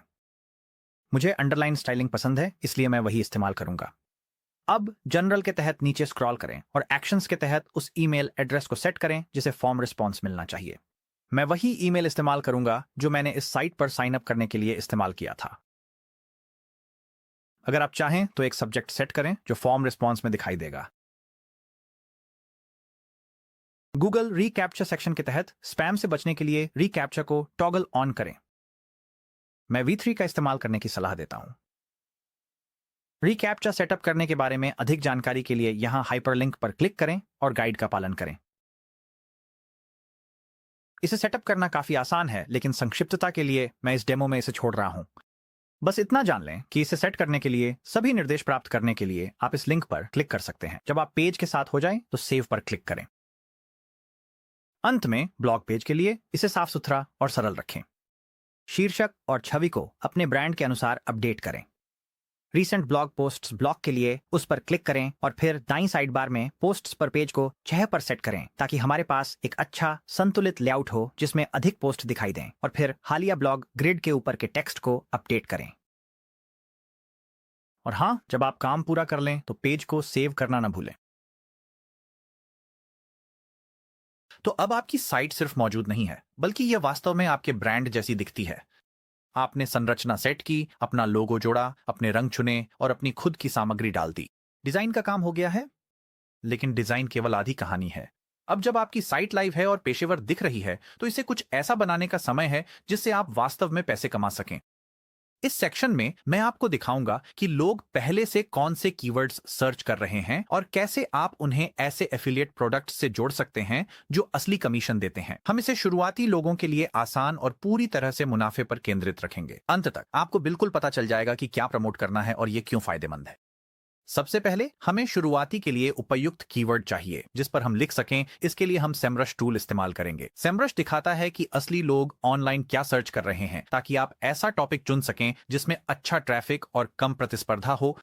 इस तरह आपकी पहली ब्लॉग पोस्ट के गूगल पर रैंक करने और असली विजिटर्स लाने की संभावना बढ़ जाती है। आमतौर पर सेमरश 7 दिन का ट्रायल देता है, लेकिन अगर आप डिस्क्रिप्शन में दिए गए खास लिंक का इस्तेमाल करते हैं तो आपको 14 दिन का एक्सटेंडेड ट्रायल मिलेगा। इससे आपको अपने निच को एक्सप्लोर करने और कंटेंट पब्लिश करना शुरू करने के लिए भरपूर समय मिल जाता है।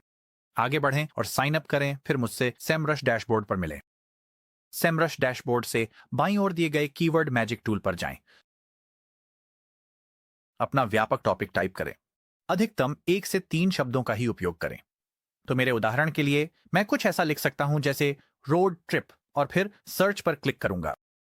सेमरश आपको संबंधित कीवर्ड आइडियाज की एक बड़ी लिस्ट जनरेट करके देगा। आइए जल्दी से उन मैट्रिक्स को समझ लेते हैं जो आप देखेंगे। इंटेंट ये दिखाता है कि व्यक्ति क्या करने की कोशिश कर रहा है।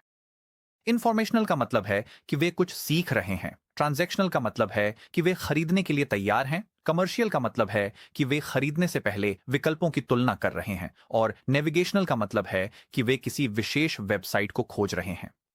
एफिलिएट कंटेंट के लिए कमर्शियल और ट्रांजैक्शनल कीवर्ड्स पर ध्यान दें। यही आपके भविष्य के खरीदार हैं। वॉल्यूम मासिक सर्च ट्रैफिक को दर्शाता है। केडी प्रतिशत कीवर्ड डिफिकल्टी है जो 0 से 100 तक का स्कोर होता है। कम स्कोर वाले कीवर्ड्स के लिए रैंक करना आसान होता है। सीपीसी या कॉस्ट पर क्लिक यह दिखाता है कि विज्ञापनदाता प्रति क्लिक कितना भुगतान करते हैं। यह वह राशि नहीं है जो आपको देनी होगी, लेकिन यह कीवर्ड की वैल्यू का अच्छा संकेत है। आप कीवर्ड लिस्ट के सबसे ऊपर कुल कीवर्ड्स, वॉल्यूम और औसत केडी प्रतिशत का सारांश भी देख सकते हैं। अब चलिए कुछ आसान मौके ढूंढते हैं। आइए कुछ फिल्टर्स लगाकर अपने पैरामीटर्स को सेट करें। वॉल्यूम का न्यूनतम मान आंसर सर्च प्रति माह सेट करें। लागू करें। फिर केडी प्रतिशत के लिए 0 से 50 की रेंज का फिल्टर सेट करें। इसके बाद इंटेंट फिल्टर लगाएं और ट्रांजैक्शनल चुनें। अब हमारे पास 146 कीवर्ड्स बचते हैं जिनका कुल सर्च वॉल्यूम 41,510 है और औसत कीवर्ड डिफिकल्टी 27% है। अगर इन फिल्टर से आपको बहुत कम रिजल्ट मिल रहे हैं तो कमर्शियल फिल्टर भी जोड़कर देखें। अब ऐसे कीवर्ड्स देखें जिनमें खरीदारी की मजबूत मंशा हो, जैसे कि बेस्ट एक्स फॉर वाई या हाउ टू चूज ए। यहां प्रोडक्ट टाइप भरें या X versus Y, top tools for, यहां लक्ष्य भरें या एक्स रिव्यू। मुझे मैक पर कमांड प्लस एफ दबाना पसंद है और फिर पेज पर बेस्ट सर्च करना अच्छा लगता है। इस तरह मैं जल्दी से स्कैन कर सकता हूं और देख सकता हूं कि किन कीवर्ड्स में बेस्ट हाईलाइट हुआ है। अगर आपको कोई कीवर्ड पसंद आता है और आप उसे टारगेट करना चाहते हैं तो उसके बगल में दिए गए प्लस आइकन पर क्लिक करें ताकि आप उसे एक लिस्ट में सेव कर सकें। जब आप पहली बार ऐसा करेंगे तो आपको अपनी लिस्ट का नाम रखने के लिए कहा जाएगा। हमारे मामले में कुछ सिंपल जैसे रोड ट्रिप कीवर्ड्स भी काम करेगा। अब आप देख सकते हैं कि रोड ट्रिप कीवर्ड्स नाम की लिस्ट बन गई है और उसमें 2000 कीवर्ड्स की क्षमता में से एक कीवर्ड ऐड हो चुका है। पहला कीवर्ड जोड़ने के बाद आप जो भी अतिरिक्त कीवर्ड्स प्लस आइकन के साथ जोड़ना चाहें वे सीधे उसी लिस्ट में चले जाएंगे। आप व्यक्तिगत कीवर्ड्स पर क्लिक करके उनके वेरिएशंस भी देख सकते हैं। बस कीवर्ड ओवरव्यू पेज पर नीचे स्क्रॉल करें और फिर कीवर्ड आइडियाज सेक्शन देखें। वापस कीवर्ड मैजिक टूल पेज पर मान लीजिए जैसे मेरे उदाहरण में है आपका ब्रॉड टॉपिक रोड ट्रिप है। यहां कुछ कीवर्ड आइडियाज हैं जो तुरंत सामने आ जाते हैं। Best road trip snacks, best road trip cars, best road trips, road trips के लिए बेस्ट एसयूवी या यह वाला बेस्ट रोड ट्रिप एप्स। मैं इसे अपनी लिस्ट में जोड़ने जा रहा हूं। इनमें से हर एक एक ब्लॉग पोस्ट बन सकता है और हर एक उन प्रोडक्ट्स की ओर इशारा करता है जिन्हें लोग खरीदने के लिए तैयार हो सकते हैं। जब आप अपनी लिस्ट बना लें तो बाईं ओर जाएं और कीवर्ड स्ट्रेटजी बिल्डर पर क्लिक करें। फिर नीचे स्क्रॉल करें और अपनी लिस्ट चुनें। इसके बाद वॉल्यूम के हिसाब से सॉर्ट करें ताकि आपको सबसे ज्यादा ट्रैफिक वाले मौके मिल सकें। बस उस कॉलम के ऊपर वॉल्यूम शब्द पर क्लिक करें। हम इस लिस्ट का इस्तेमाल यह पता लगाने के लिए करेंगे कि किन एफिलिएट प्रोग्राम्स को ज्वाइन करना है और अपनी पहली ब्लॉग पोस्ट में किन प्रोडक्ट्स की सिफारिश करनी है। अब जब आपने बायर इंटेंट वाले कीवर्ड आइडियाज ढूंढ लिए हैं तो यह पता लगाने का समय है कि क्या प्रमोट करना है और कौन से एफिलिएट प्रोग्राम्स वाकई अच्छा पे करते हैं। तो पहला कदम है अपने कीवर्ड्स के पीछे छिपे प्रोडक्ट्स को ढूंढना। अपनी कीवर्ड लिस्ट को ध्यान से देखें और खुद से पूछें क्या कोई व्यक्ति कोई प्रोडक्ट खरीदने की सोच रहा है और वह किस तरह के प्रोडक्ट में रुचि ले सकता है। उदाहरण के लिए कीवर्ड सर्वश्रेष्ठ रोड ट्रिप स्नैक्स के लिए आप यात्रा के अनुकूल स्नैक्स, कूलर या थर्मस जैसे रीयूजेबल कंटेनर की सिफारिश कर सकते हैं। सर्वश्रेष्ठ रोड ट्रिप एप्स के लिए आप जीपीएस टूल्स, ट्रिप प्लानर्स या यहां तक कि ऑडियो टूर एप्स भी सुझा सकते हैं। सर्वश्रेष्ठ रोड ट्रिप के लिए कार के लिए आप तुलना वाली सामग्री बना सकते हैं जिसमें ऑटो इंश्योरेंस या रेंटल कार साइट्स के लिंक दिए जा सकते हैं। अपने प्रमुख कीवर्ड से जुड़े संभावित प्रोडक्ट कैटेगरीज को नोट कर लें। दूसरा कदम है खुद को एक खरीदार की तरह सोचकर गूगल पर सर्च करें। अपने कीवर्ड को गूगल में सर्च करें और देखें कि दूसरे ब्लॉग्स कौन से प्रोडक्ट्स प्रमोट कर रहे हैं।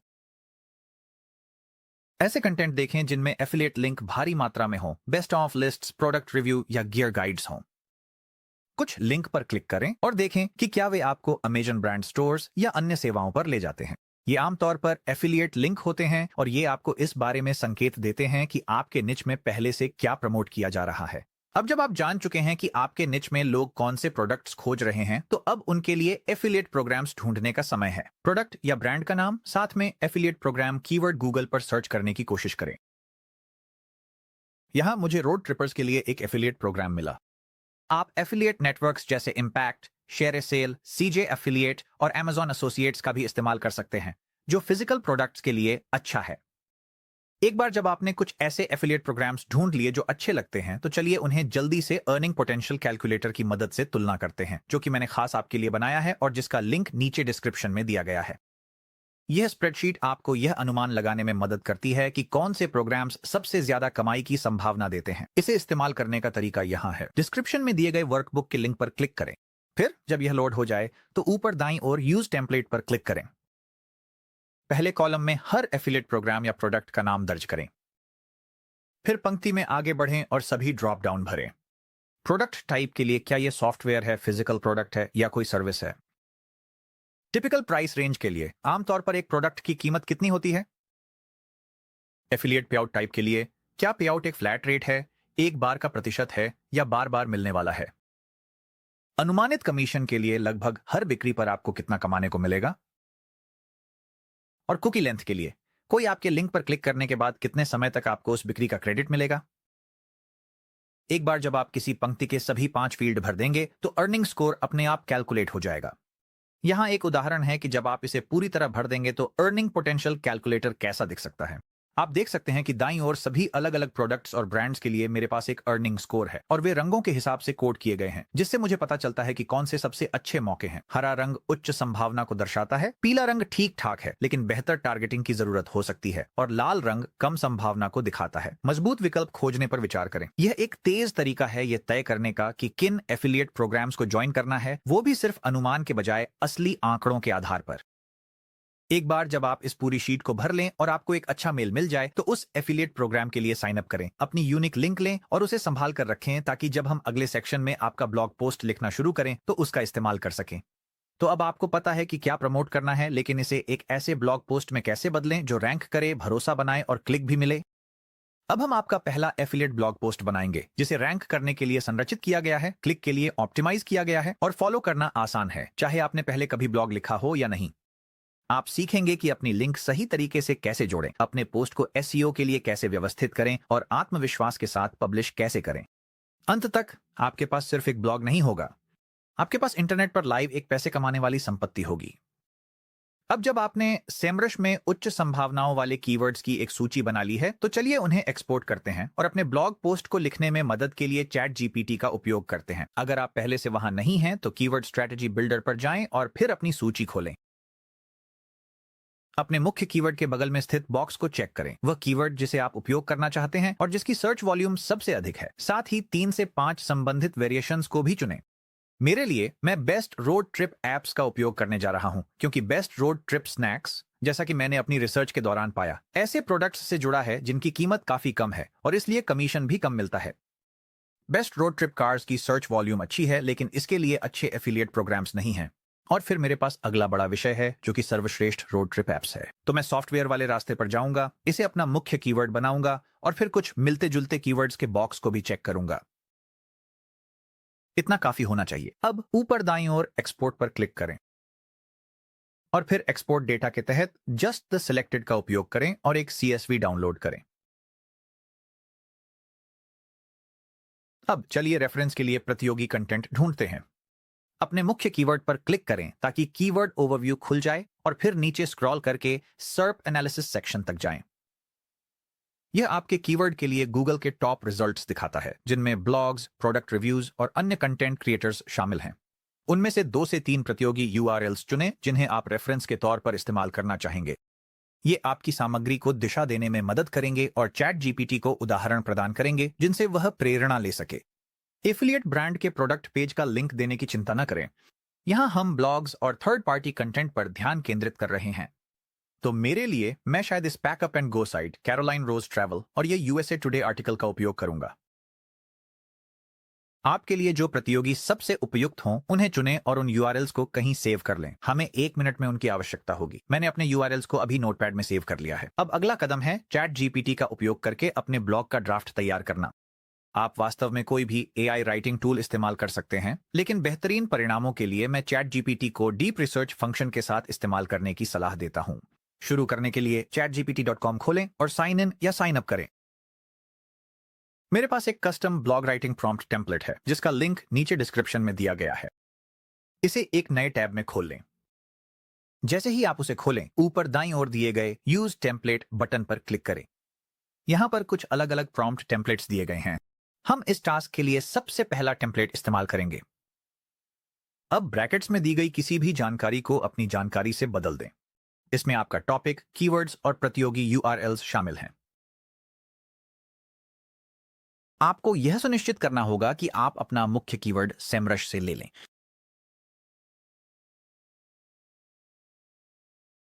इसके बाद तैयार किए गए प्रॉम्प्ट को कॉपी करें और उसे चैट जीपीटी में पेस्ट करें। अगर आप प्लस प्लान पर हैं तो डीप रिसर्च को ऑन कर दें। प्लस प्लान की कीमत $20 प्रति माह है और मेरी राय में केवल इस फीचर के लिए ही यह पूरी तरह से इसकी कीमत वसूल कर देता है। आप इस प्रॉम्प्ट और तरीके को फ्री प्लान पर भी आजमा सकते हैं, लेकिन आउटपुट उतना विस्तृत या उपयोगी नहीं होगा। कुछ ही पलों में आपको इसका कारण समझ में आ जाएगा। अंत में अपना कीवर्ड CSV फाइल अपलोड करें।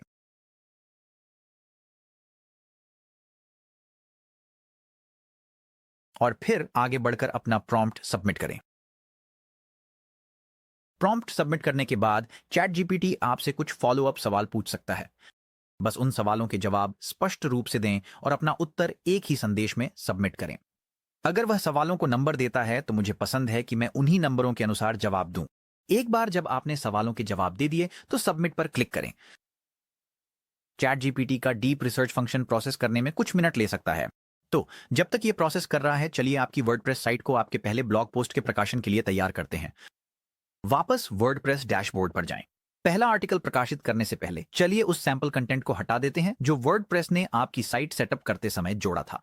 सबसे पहले अपने वर्डप्रेस डैशबोर्ड से बाएं साइड बार में पोस्ट्स पर क्लिक करें। सभी डिफॉल्ट पोस्ट्स को चुनने के लिए सबसे ऊपर वाले चेकबॉक्स पर क्लिक करें। बल्क एक्शंस ड्रॉप डाउन में मूव टू ट्रैश चुनें और अप्लाई पर क्लिक करें। अब आपकी साइट आपके पहले असली ब्लॉग पोस्ट के लिए तैयार है। अब चलिए एक नया पोस्ट बनाते हैं। ऊपर बाईं ओर नया पोस्ट जोड़ें पर क्लिक करें। ऊपर दाईं ओर छोटे आइकन का उपयोग करके रैंक मैथ साइड बार खोलें। सेमरश से अपना मुख्य कीवर्ड कॉपी करके फोकस कीवर्ड फील्ड में पेस्ट करें।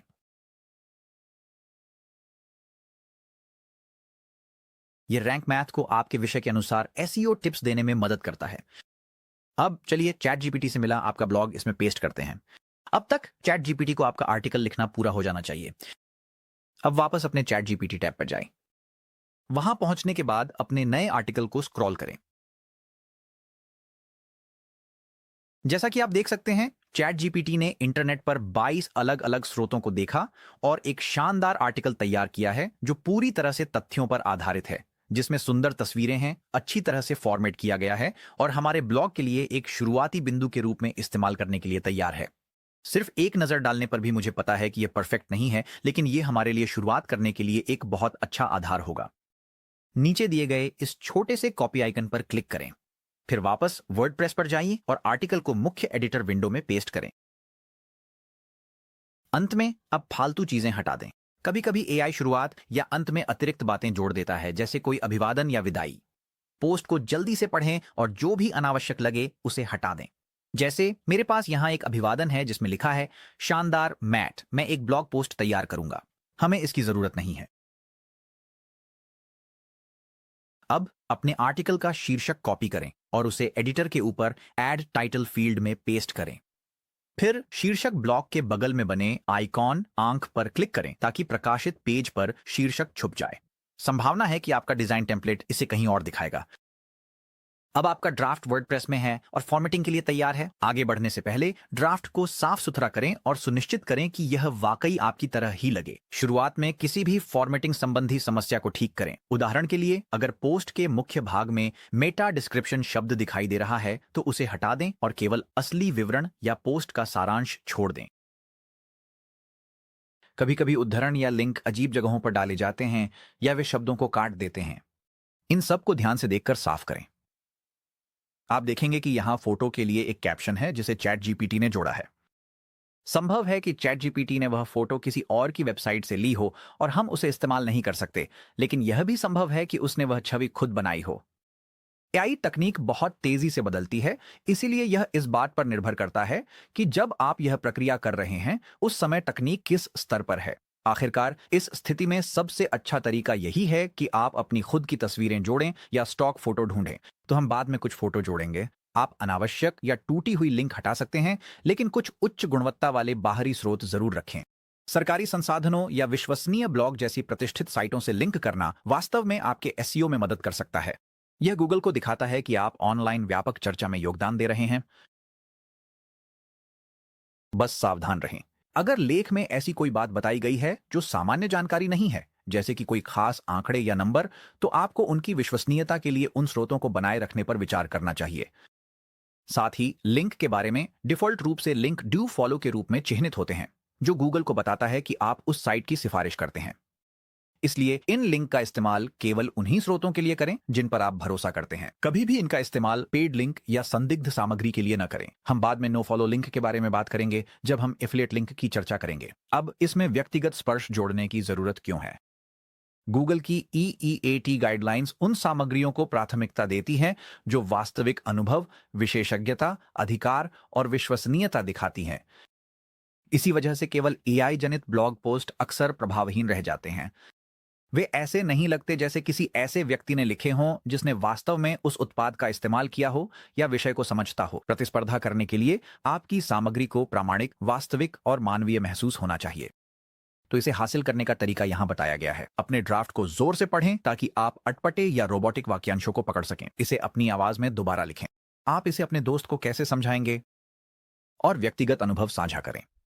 अगर आपने उत्पाद का इस्तेमाल किया है तो अपने ईमानदार विचार, सुझाव या तुलना शामिल करें। यहां तक कि छोटे छोटे विवरण जैसे यह मेरे कैरी ऑन में आ जाता है या बैटरी पूरे वीकेंड चली भी बड़ा फर्क डालते हैं।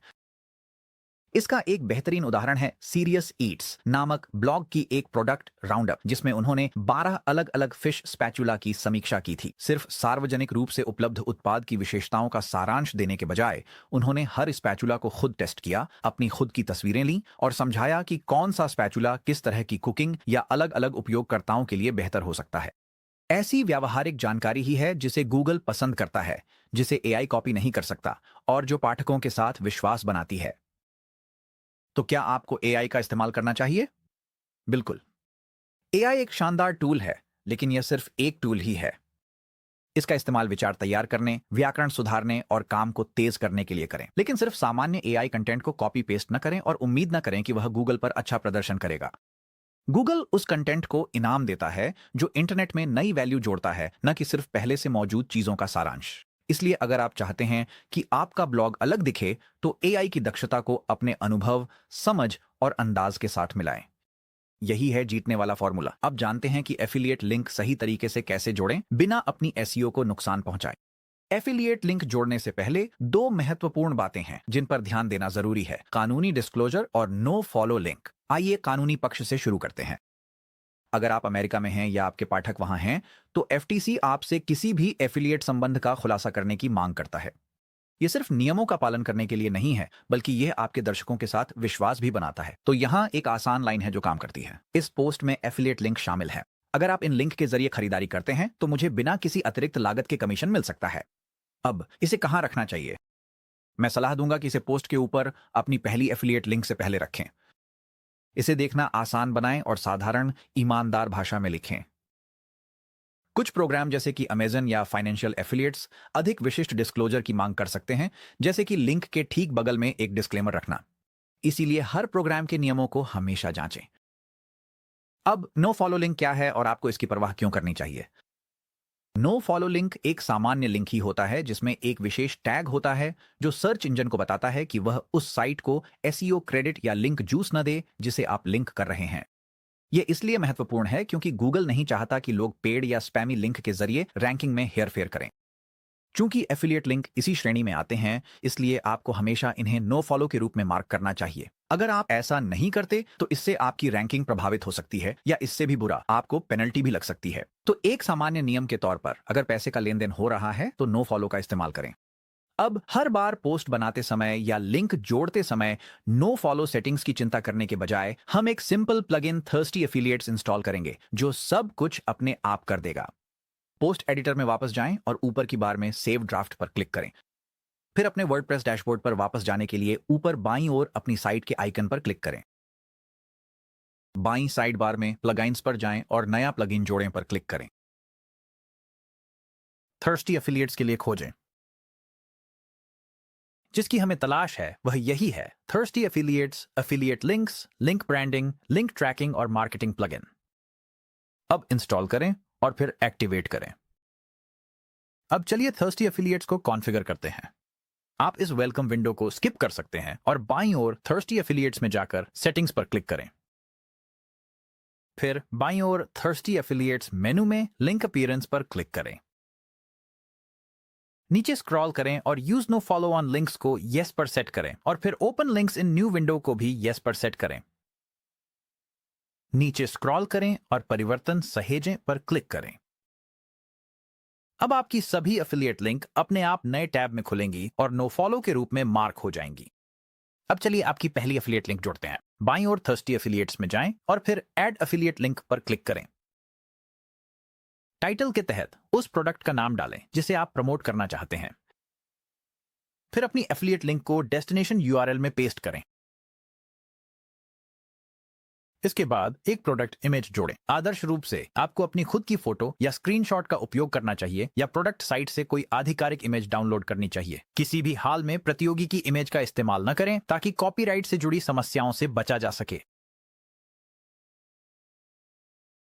दाईं ओर लिंक कैटेगरीज के तहत एक कैटेगरी बनाएं, जैसे ट्रैवल सॉफ्टवेयर या फिटनेस टूल्स, कुछ ऐसा सामान्य नाम रखें और फिर ऊपर दाईं ओर सेव लिंक पर क्लिक करें। अब यह एफिलिएट लिंक आपके पूरे साइट पर इस्तेमाल करने के लिए तैयार है, साफ, ब्रांडेड और एसईओ के अनुकूल।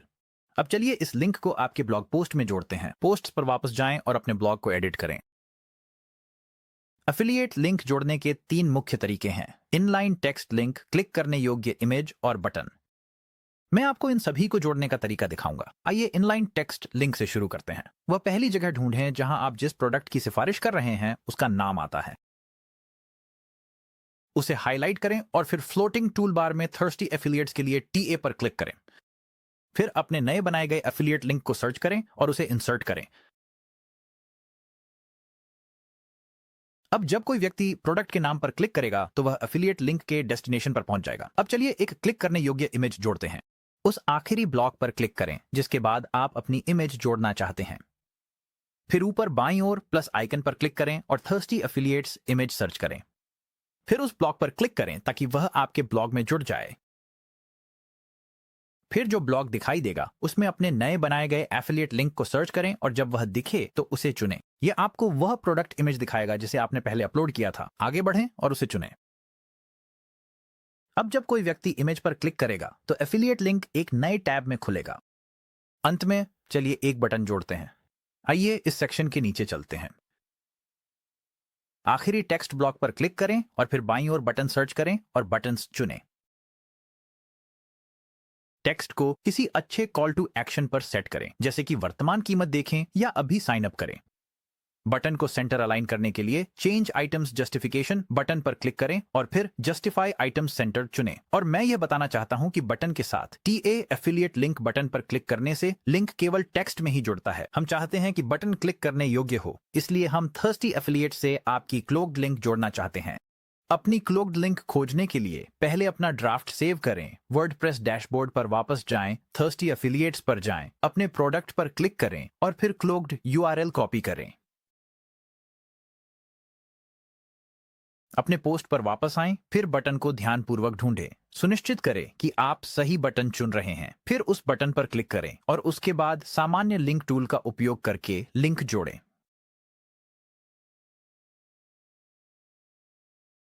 अब जब कोई व्यक्ति बटन पर क्लिक करेगा तो वह आपकी एफिलिएट लिंक पर पहुंच जाएगा। तो आपको अपनी पोस्ट में कितनी लिंक जोड़नी चाहिए? आमतौर पर प्रति प्रोडक्ट 2 से 3 लिंक पर्याप्त होती हैं। एक लिंक पहले उल्लेख के पास, एक आपकी अंतिम चर्चा के बाद और वैकल्पिक रूप से तीसरी लिंक अगर पोस्ट लंबी है और इससे वास्तविक मूल्य जुड़ता है, या जैसा मैंने किया, इमेज को भी क्लिक करने योग्य बना दें। लिंक स्टफिंग से बचें। हर बार जब किसी प्रोडक्ट का उल्लेख हो तो लिंक न करें। गूगल इसे स्पैमी मानता है और इससे यूजर एक्सपीरियंस भी खराब होता है। जानबूझकर और स्पष्टता पर ध्यान दें, मात्रा पर नहीं। अब चलिए एक फीचर्ड इमेज बनाते हैं। यह वह इमेज है जो आपकी ब्लॉग पोस्ट के शीर्ष पर दिखाई देती है और यही इमेज लोग तब भी देखते हैं जब आपकी पोस्ट सोशल मीडिया या मैसेजिंग एप्स पर साझा की जाती है। एक अच्छी फीचर्ड इमेज को विजुअली यह समझाना चाहिए कि आपकी पोस्ट किस बारे में है और लोगों को क्लिक करने के लिए प्रेरित करना चाहिए, भले ही वे टाइटल न पढ़ें। शुरू करने के लिए एक नया टैब खोलें और canva.com पर जाएं। साइन इन करें या एक फ्री अकाउंट बनाएं। फिर ऊपर बाईं ओर क्रिएट डिजाइन पर क्लिक करें, कस्टम साइज चुनें और फिर 1200 पिक्सल बाय 630 पिक्सल दर्ज करें। इसके बाद क्रिएट न्यू डिजाइन पर क्लिक करें। यह साइज ब्लॉग प्रीव्यू और सोशल शेयरिंग दोनों के लिए अच्छा काम करता है। अब अपने टॉपिक से मेल खाती हुई एक उच्च गुणवत्ता वाली फोटो का उपयोग करें। अपनी खुद की इमेज अपलोड करने के लिए बाईं साइड बार में अपलोड्स पर क्लिक करें, फिर अपलोड फाइल्स पर क्लिक करें या कैनवा में कोई स्टॉक फोटो खोजें। बाईं साइड बार में एलिमेंट्स पर क्लिक करें और फिर कुछ सर्च करें। जब आपको कोई पसंदीदा इमेज मिले तो उस पर क्लिक करें और उसे फ्रेम में खींचकर छोड़ दें। फिर उसे फ्रेम को भरने के लिए आकार में बदलें। अब टेक्स्ट जोड़ें। बाईं ओर टेक्स्ट पर क्लिक करें, फिर कोई हेडिंग स्टाइल या पहले से बनी हुई फ़ॉन्ट कॉम्बिनेशन चुनें। टेक्स्ट के लिए अपने ब्लॉग का टाइटल या उसका कोई छोटा आकर्षक वर्जन इस्तेमाल करें। रंग, आकार और इफेक्ट्स को समायोजित करें ताकि आपका टेक्स्ट पढ़ने में आसान हो। अगर इससे मदद मिले तो आप बैकग्राउंड इमेज को थोड़ा सा डिम कर सकते हैं ताकि कंट्रास्ट बढ़ जाए। इमेज पर क्लिक करें, फिर एडिट पर क्लिक करें, उसके बाद एडजस्ट पर जाएं और फिर ब्राइटनेस को थोड़ा कम कर दें। जब आपकी इमेज का डिजाइन पूरा हो जाए तो ऊपर दाईं ओर शेयर पर क्लिक करें और फिर डाउनलोड पर क्लिक करें। फिर पीएनजी चुनें और डाउनलोड पर क्लिक करें। वापस वर्डप्रेस में अगर दायां साइड बार खुला नहीं है तो पब्लिश बटन के बगल में दिए गए आइकन पर क्लिक करके उसे खोलें।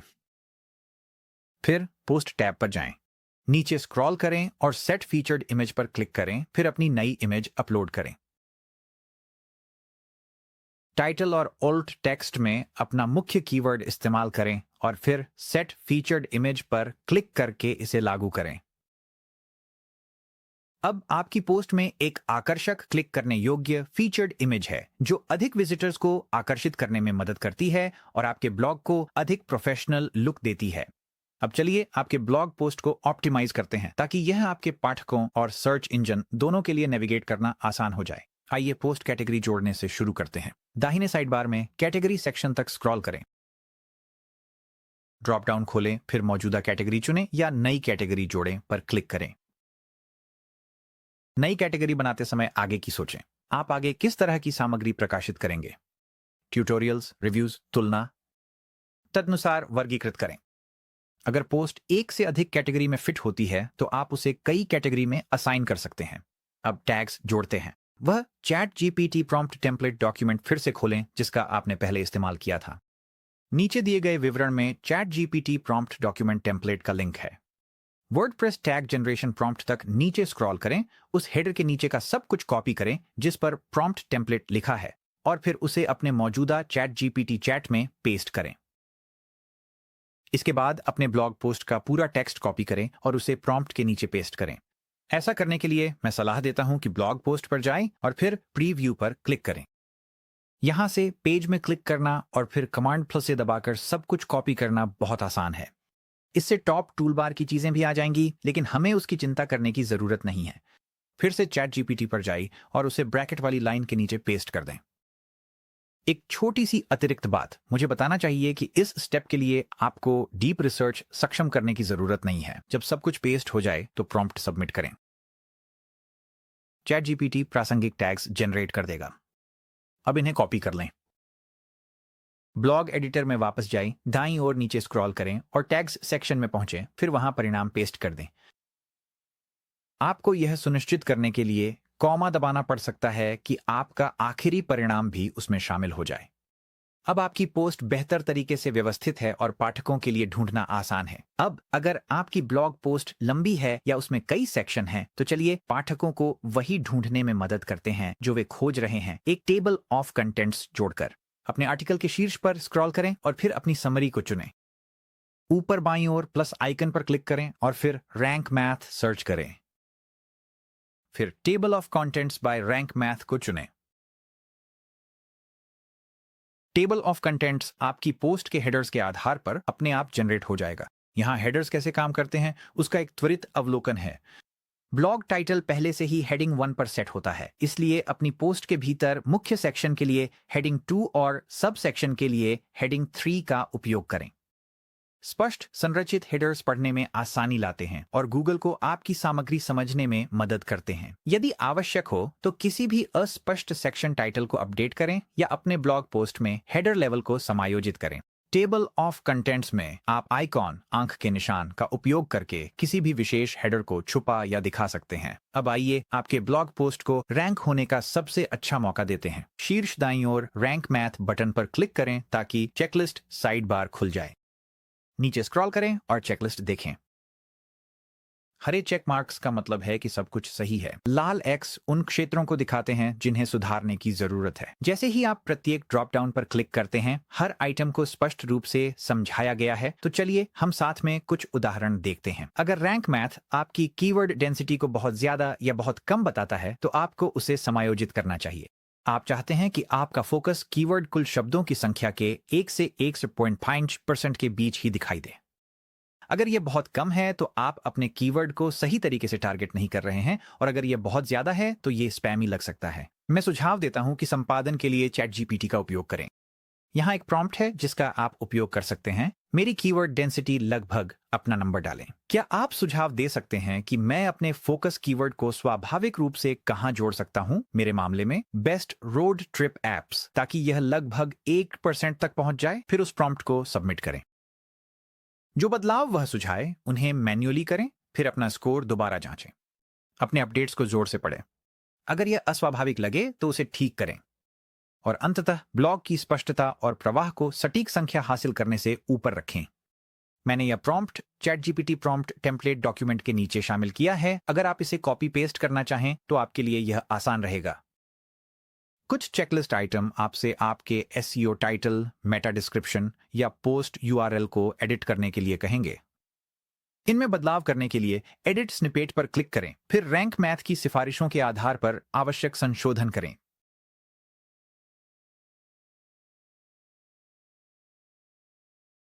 रैंक मैथ स्कोर को 100 में से जितना संभव हो सके उतना करीब लाने की कोशिश करें, लेकिन इसे पूरी तरह परफेक्ट बनाने को लेकर तनाव न लें। मकसद ये है कि आप ऐसे सार्थक सुधार करें जो पाठकों की मदद करें और आपकी सर्च विजिबिलिटी को बेहतर बनाएं। अगर आप इस रैंक मैथ बटन को हरा रंग दिखाने तक भी ला सकते हैं तो आप अच्छी स्थिति में हैं। एक बार जब आपकी सामग्री ऑप्टिमाइज हो जाए और तैयार हो जाए तो अब अपने ब्लॉग पोस्ट को लाइव करने का समय है। एडिटर के ऊपर दाईं ओर नीले पब्लिश बटन पर क्लिक करें। पॉपअप में विजिबिलिटी को पब्लिक पर सेट करें और फिर आप चाहें तो तुरंत पोस्ट कर सकते हैं या बाद के लिए शेड्यूल कर सकते हैं। जब सब कुछ सही लगे तो पुष्टि के लिए फिर से पब्लिश पर क्लिक करें। अब आपकी पोस्ट लाइव हो गई है। व्यू पोस्ट पर क्लिक करें ताकि देख सकें कि आपकी साइट पर यह कैसी दिख रही है। एक बार फिर फॉर्मेटिंग, इमेजेस और लिंक को ध्यान से जांच लें, फिर इसे शेयर करें। लिंक को सोशल मीडिया पर पोस्ट करें, अपनी ईमेल लिस्ट को भेजें या इसे संबंधित ऑनलाइन कम्युनिटीज में शेयर करें। अब चलिए जल्दी से साइट कैशिंग को फिर से ऑन कर देते हैं ताकि विजिटर्स के लिए वेबसाइट की लोड स्पीड ऑप्टिमाइज हो सके। वापस वर्डप्रेस डैशबोर्ड पर जाएं और बाईं साइड के नेविगेशन बार में प्लगइन्स पर क्लिक करें। फिर लाइट स्पीड कैश को ढूंढें और एक्टिवेट पर क्लिक करें। बहुत बढ़िया काम किया। आपकी पहली एफिलिएट ब्लॉग पोस्ट अब लाइव है। यह ऑप्टिमाइज्ड, मोनेटाइज्ड है और उन लोगों द्वारा पाए जाने के लिए तैयार है जो ठीक उसी विषय को खोज रहे हैं जिस पर आपने लिखा है। यह एक बहुत बड़ा कदम है। इस बिंदु पर आपने वह कर दिखाया है जो ज्यादातर लोग कभी नहीं कर पाते। आपने सच में अपनी पहली एफिलिएट वेबसाइट बनाई और लॉन्च की है। आपने एक निच चुना, अपनी साइट को वर्डप्रेस और होस्टिंगर के साथ बनाया और रैंक मैथ से उसे ऑप्टिमाइज किया और एक ऐसी ब्लॉग पोस्ट प्रकाशित की जिसमें असली कमाई की संभावना है। तो अब आगे क्या? यहां बताया गया है कि कैसे आगे बढ़ते रहें और इसे कुछ स्थायी में बदलें। सहायक, खरीदार केंद्रित कंटेंट प्रकाशित करते रहें। कोशिश करें कि नियमित रूप से पोस्ट करें। सिर्फ एक क्वालिटी पोस्ट प्रति सप्ताह भी फर्क ला सकती है। अपनी पोस्ट्स को साझा करें। रेडिट, फेसबुक ग्रुप्स, पिंटरेस्ट या अपनी निच से जुड़े फोरम्स का उपयोग करें ताकि शुरुआत में ही ट्रैफिक लाना शुरू कर सकें। देखें कि क्या काम कर रहा है। गूगल सर्च कंसोल और गूगल एनालिटिक्स का उपयोग करें ताकि आप देख सकें कि कौन सी पोस्ट्स पर क्लिक मिल रहे हैं और किन्हें सुधारने की जरूरत है। और सेमरश का उपयोग करें ताकि आप असली सर्च डिमांड के आधार पर अपनी अगली ब्लॉग पोस्ट्स की योजना बना सकें। याद रखें, अगर आप इसे आजमाना चाहते हैं तो डिस्क्रिप्शन में 14 दिन का ट्रायल लिंक किया गया है। और यहाँ एक ऐसी बात है जो कई ट्यूटोरियल्स आपको नहीं बताएंगे। गूगल पर रैंक करना समय लेता है। आहरेफ्स के अनुसार केवल 5.7% पेज ही एक साल के भीतर टॉप 10 सर्च रिजल्ट्स में रैंक करते हैं। लेकिन जो पेज रैंक करते हैं उनमें से ज्यादातर को 3 से 6 महीनों के बीच ट्रैक्शन मिलना शुरू हो जाता है, खासकर अगर वे कम प्रतिस्पर्धा वाले कीवर्ड्स को टारगेट करते हैं। इसीलिए सबसे महत्वपूर्ण बात यह है कि धैर्य रखें, लगातार बने रहें और रातों रात ट्रैफिक की उम्मीद न करें। यह एक लंबा खेल है, लेकिन जब आप लगातार बने रहते हैं, लगातार प्रकाशित करते हैं और लोगों की असली समस्याओं को हल करने में मदद करते हैं तो इसका फल जरूर मिलता है। आपकी पहली पोस्ट अब लाइव है। अब समय है आगे बढ़ने का।